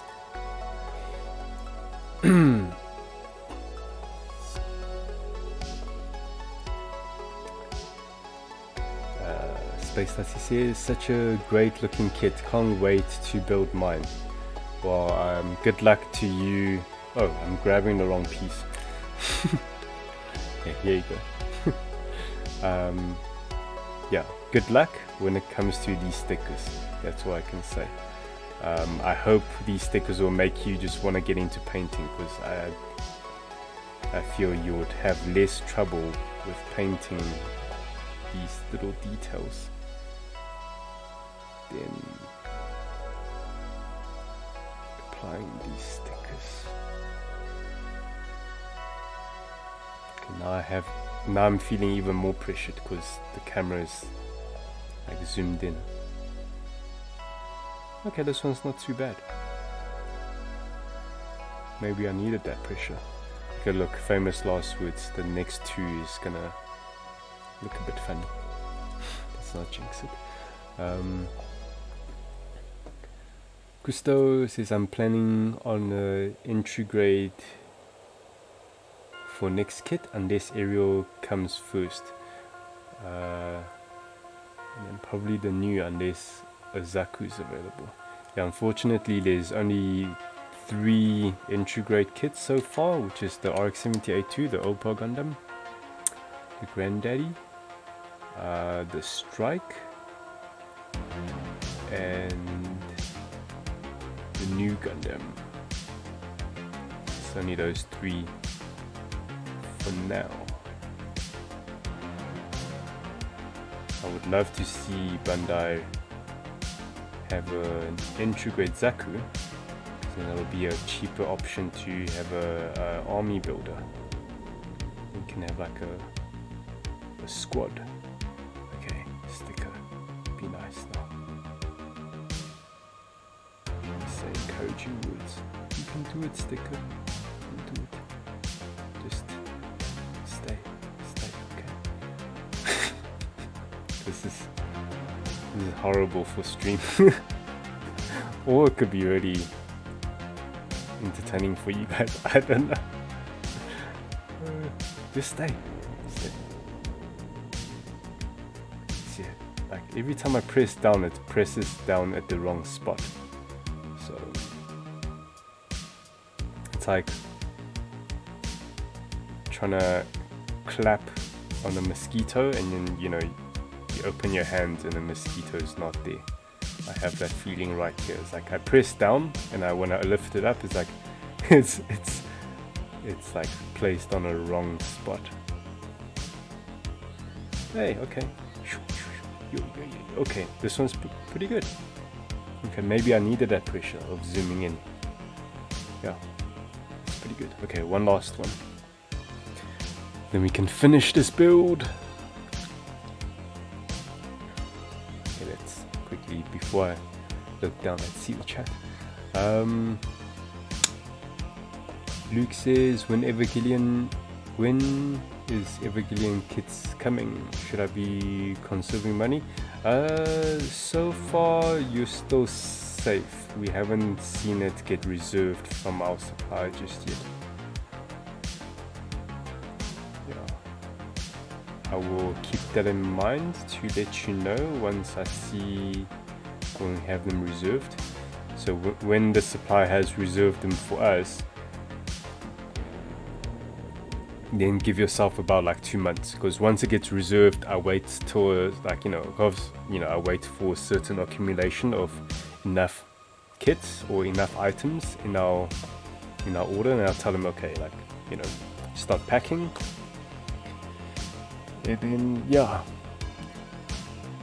when it eventually gets shipped and then gets here, it will be like another month. So yeah, I'll let you know as soon as one gets reserved, and then you should have at least 1 month or 2 months depending on when I tell them to pack a shipment. So yeah, so far your wallet is safe. Noob Note redeems stretch. Okay, thank you. Okay, the stickers is done. Let's review. The last one actually came out the best. I think it's the pressure. It's either that or the experience. Yeah, they look alright. Ooh, that one's horrible. It's not even in the gutter. Yeah, and I deformed a little bit with my tweezer. But yeah, and then that one's a bit, well, not really. It's like really off. See the green parts, like that one. The middle one is shifted slightly in, so it's not lining up properly. But yeah, again, nobody's gonna look at the inside of the bracer. Like even if I open it, hopefully nobody's gonna be judging my sticker placement.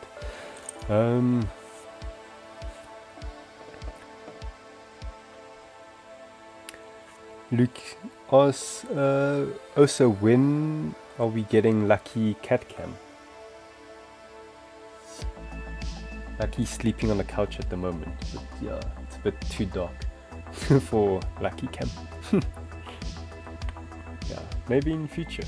I can maybe make it like a what's it? A goal, a stream goal.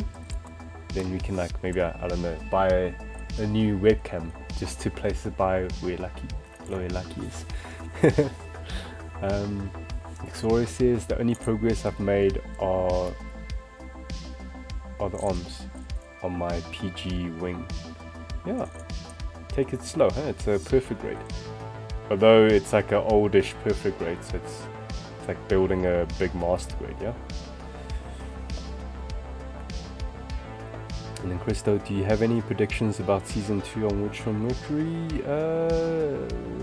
I do. I don't know if I should talk about them, because I know Luke hasn't watched he's watched like the first episode of Witch from Mercury. I don't know if him and Eva wants to continue, so watching my words for spoilers here.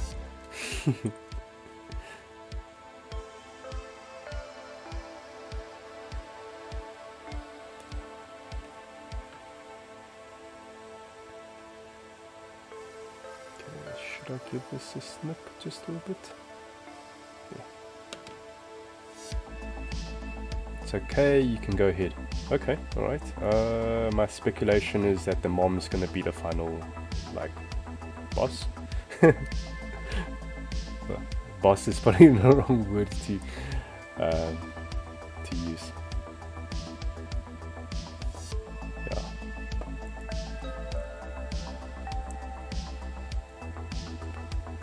Do you have any, speaking about predictions, do you have any, Christo?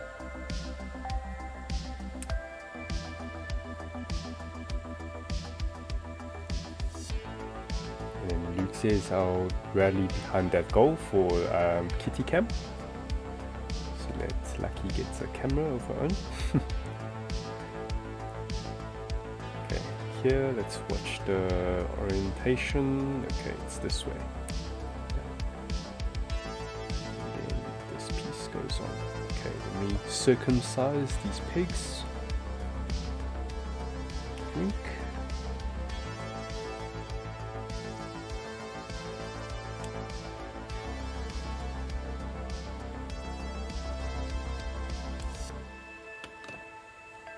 And then I predict probably like the last 5 episodes of a show, or like last 3 episodes, we'll get another form of the aerial. That's my prediction, because the one that we seen at the last episode of season 1,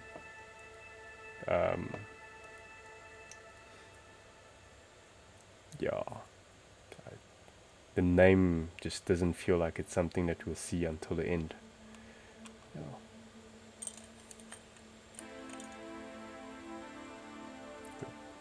Okay.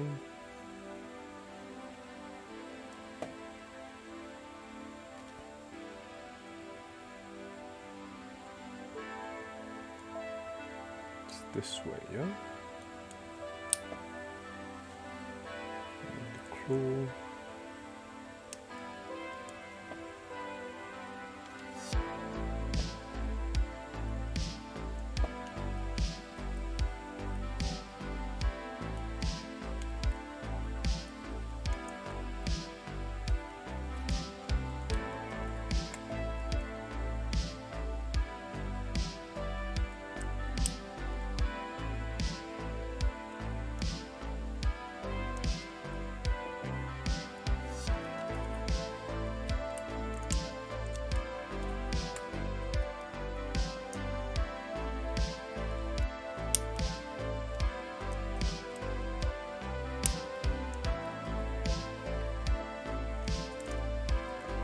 You're finished. Okay, now to attach it.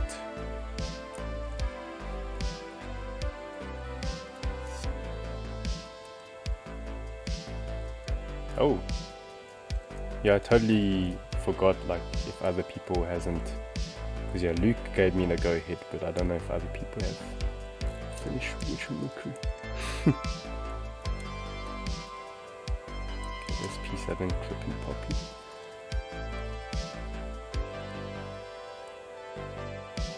Shogun says, it's fine, I've also muted. Ooh, almost fell off. Yeah. Ah. Luke says that's what Eva and I said from the first few episodes.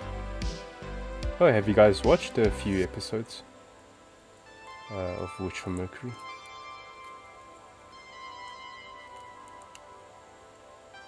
Which episode did you get up to?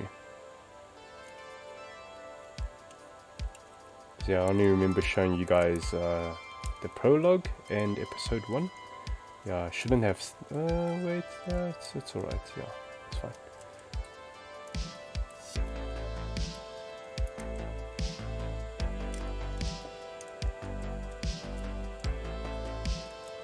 Yeah, maybe I shouldn't have snipped off certain parts. It's become a bit more finicky for myself. Okay. Ooh, that is so awesome. Okay. Okay, we finished the build, but let me just quickly check the chat and then we'll move on. And then just sign off, we'll find something to raid. Christoph says, I suspect that we'll see a 5th house join. Wonder if that's gonna happen, because it's probably gonna be another 12 episodes. I don't think there's already like so much happening set up from season 1. So I don't know if another house and more characters will just add too much, for another 12 episodes. Yeah, they need to they opened lots of gates and they need to close them before the series finishes. So the demi-barding and the unnamed just makes me wonder.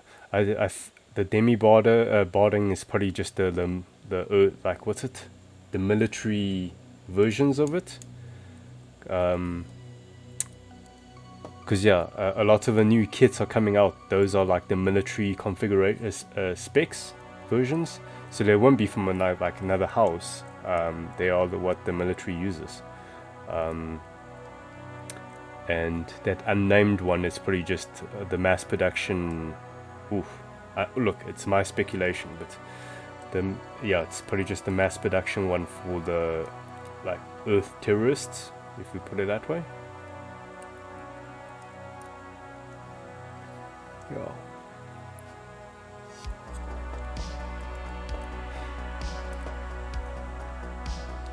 Vortex says the arm can look so sick, yeah. And this is like in its retracted mode. So I'll play with it now just to see how it does. Luke says the one we watched with you were like, oh, the mom's evil. I should stop being lazy and just watch it. Yeah, it's only 12 episodes, so you'll pretty like go through it pretty quickly. And then when you get to like episode 6, that's when the fun and games like stops. Like, that's when the theories like yeah, I remember the internet kind of blew up when like after episode 6, when people started like coming up with their own like whole bunch of theories. Yeah, cool. Let's open this arm cannon thing, beam bracer. So that's in its deformed state, and then can have like a beam saber. Oh, really cool. And then it can open its claws.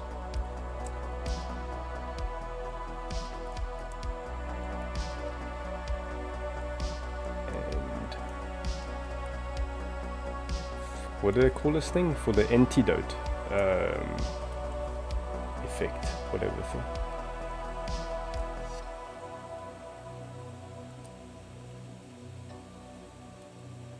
Yeah, that's so awesome. Hey, look at that. That's crazy.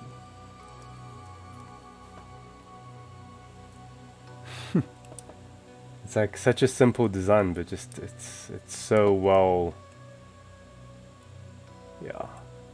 And then not only that, it can detach. How do I attach this thing? It shows in the manual. Let's see here.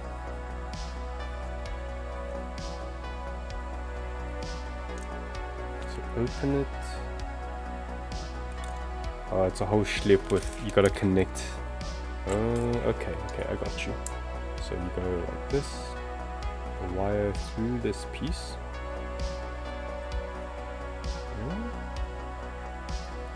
Okay, then you just fold it a little bit.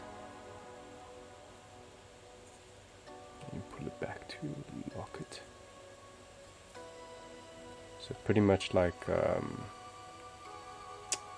what's it? Bugwar bill with its, the balls on its back, similar to that. Okay, and then this end goes into this piece.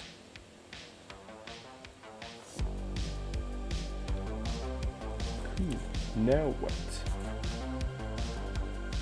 This goes into here.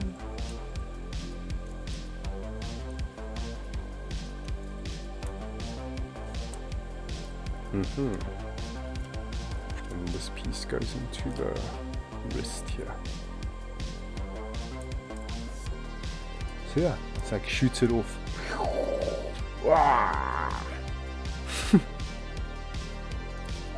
Okay. So that is super cool. Obviously you just need to have an action base. At the bottom of this attachment piece has a little peg, so you can put it on its I don't have that base with me, but this kit includes like a small, very simple base, if you see on the manual here, which you can put it on. And then if you have another action base for the kit itself, then you can, you know, display this like how it is in the anime. It would like detach from its body and like, you know, like a remote controlled on thingy. Claw. Yes, that's it. Hey. Claw itself. Ooh, the arm came off. Yeah, that's what I get from snipping the pegs too much for easy disassembly. Now it's just too easy. Okay, let's put the arm back and let's find somebody to raid, yeah? Cool.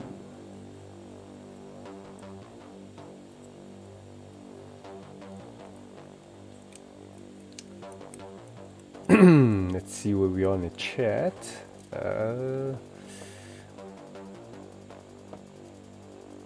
Chris, I hope we get more than just the 2 seasons. We'll see, eh? I suppose if it does well, like if it's really successful, might have like spin-offs, or you know, they write another continuation or something like that. Yeah, that'll be cool, because yeah, the Witch from Mercury stuff is really, it's got a lot of attention from not just Gundam fans, but also like brings in new audience as well. I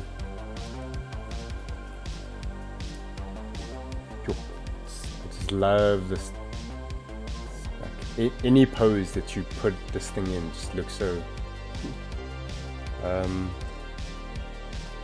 Luke says, this is a nice kit, can you tell me more about it? Like what it comes from and stuff? Yeah, so this is from Witch from Mercury. It's since you've watched the first episode, do you remember Shadiq, the blonde like guy with the long hair and had like an open chest? The one that had, like, it's in a committee, and you know, he was giving the, what's it, the dueling committee between Slater and who's that guy? Guo. Yeah. So this is his mobile suit that he pilots. Yeah. And he fights Sulet. Oh yeah. Okay, look, he said you don't mind the spoilers, so yeah, he fights Suleta like episode 9. That's what I can say with this.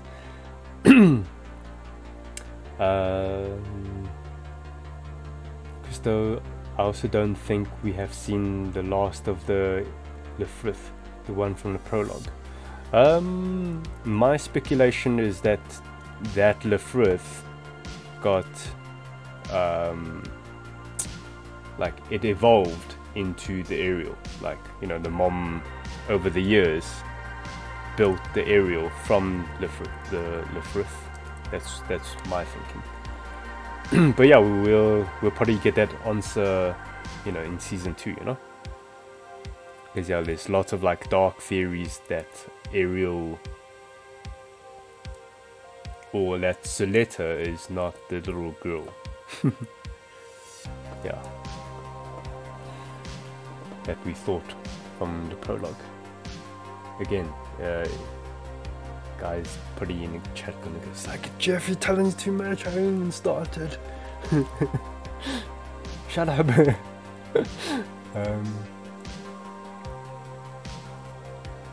Luke says, really like the shape design of the panels. Yeah, actually I think this is a good time to again compare with the Bourgeois build, which I've done on BuildStream.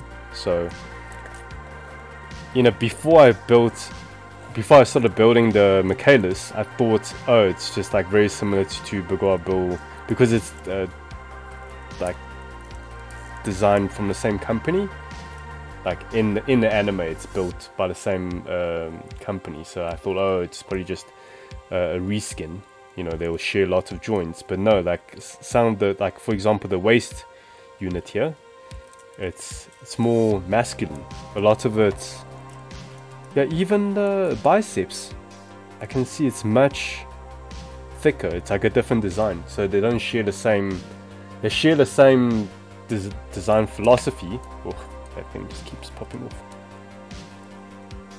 But yeah, like the biceps is much thicker. The waist is much like straighter and less like the Bourgeois bull is curvier and shorter. Michaelis's limbs is much like the arms looks like to be the same length, but the legs is definitely much longer. If I just put them like from the feet, you can see that the hips of Michaelis is here and Bourgeois bull is a bit lower, like down here, and you can see like Bourgeois bull comes up to its chest height. So yeah, like I commented before, the runners on Michaelis is totally new. They're not sharing the same runner. They might share certain parts like the upper thigh, the hips, whatever these leg parts, they look to be the same. Yeah, but that's fine, it makes sense. Again, because it's made by the same company, you know. Yeah. What do they call it? The Grassley House. I think that's the corporation's name that makes the Bourgeois bull and the Michaelis. Yeah.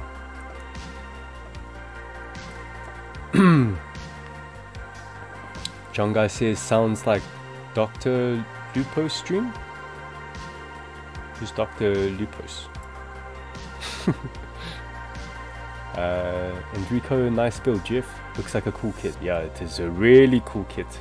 Yeah, I love it.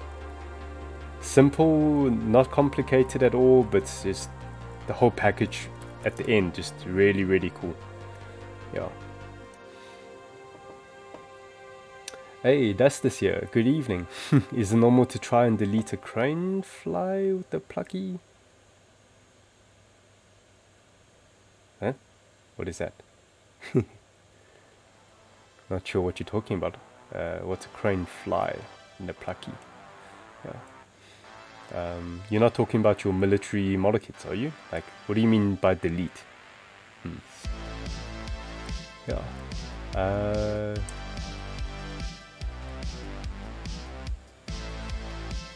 Okay, I'm lost, but Luke knows what Duster's talking about. Oh! Talking about... What is a plucky? Crane fly is a mosquito. Oh! Okay, cool. I learned something new today. Crane fly, that's cute. And plucky is a flip-flop. Cool. Yeah. No sleep Shogun, I have a theory. Ariel is not a Gundam, it's a Zaku. Kawaii build. I like that theory. Now that's just crazy talk. Shogun. That's just crazy talk. John Guy ZA, he's Tarkov streamer.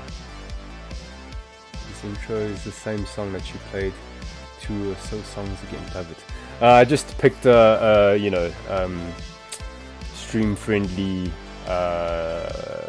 like playlist on Spotify, so you know, maybe it's the same playlist.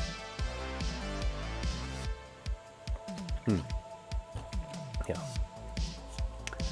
And then Christo says, I remember looking at the website and one Michaelis is available and was tempted, but thought I would like to save a bit before the aerial comes. Yeah, that's totally a responsible thing to do, you know. Yeah, so that one Michaelis available was actually from somebody reserved, and then they like had some stuff happen and they couldn't, you know, pay for it, so yeah, went back on the system. So yeah, and got snatched up by somebody else. So but yeah, more will be coming soon in future. Yeah, the new releases, you know, they get swept up very quickly, but as time goes on, and you know, I'm sure we'll have them on the shelves. Okay, let's strike a pose, let's find somebody to raid. Oh, I really snipped off that peg too much. Yeah, I'll just use some super glue magic just to thicken up the connection. It will be a bit better. Okay, Big Roll Bill, you can also strike a pose.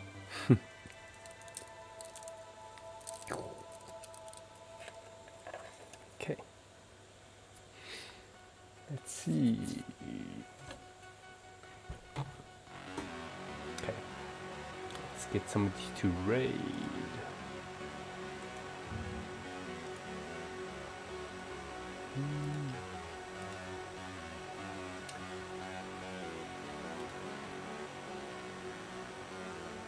Let's find somebody together. Okay, shall we? So, makers and crafting. Let's see if we can find Gunpla builder. Otherwise, we'll just sign off. Hey, there's the figurized Mew, which is really fitting. You know, Mew Rain from, you know, Sulet's waifu. So that's one option. Let's see who else. Okay, I see some Gundam stickers on this guy's mat.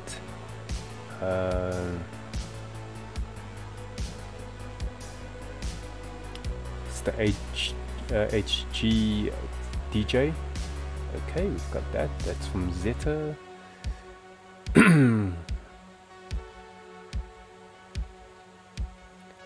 see who else do we have here. Ah, Gundam Fan 7. I've raided him a few times. What's he building? Shockwave. Okay. So not Gunpla, but model kit, nonetheless.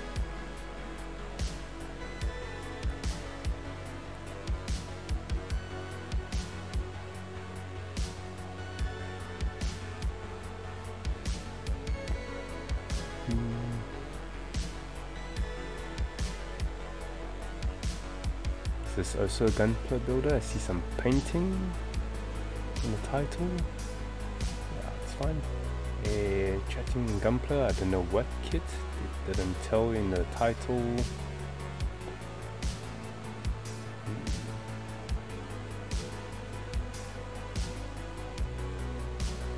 Okay, that's the end.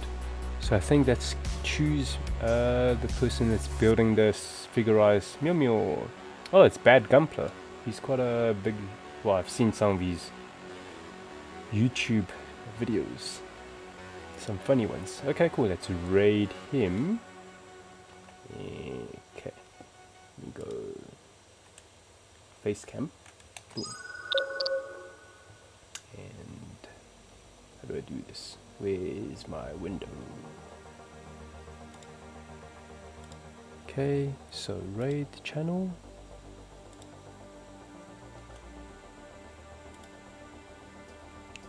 Okay, So before I click on raid, let's do a sign off. So again, thank you guys for joining my build stream. Oh, this one's so cool, eh? We've got a really cool kit. Okay, let me just bring the lighting here so you guys can see it. So we finished the Bagua build. This one I'm really like excited to paint this kit. Yeah, I've got really cool idea. Some of the guys probably already know earlier in the chat. Yeah, I'm really looking forward to that. I should hold it this way. And yeah.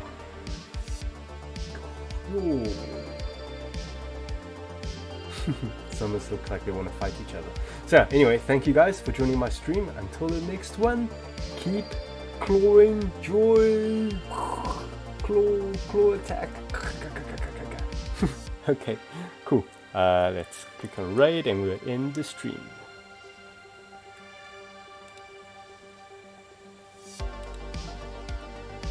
Bye.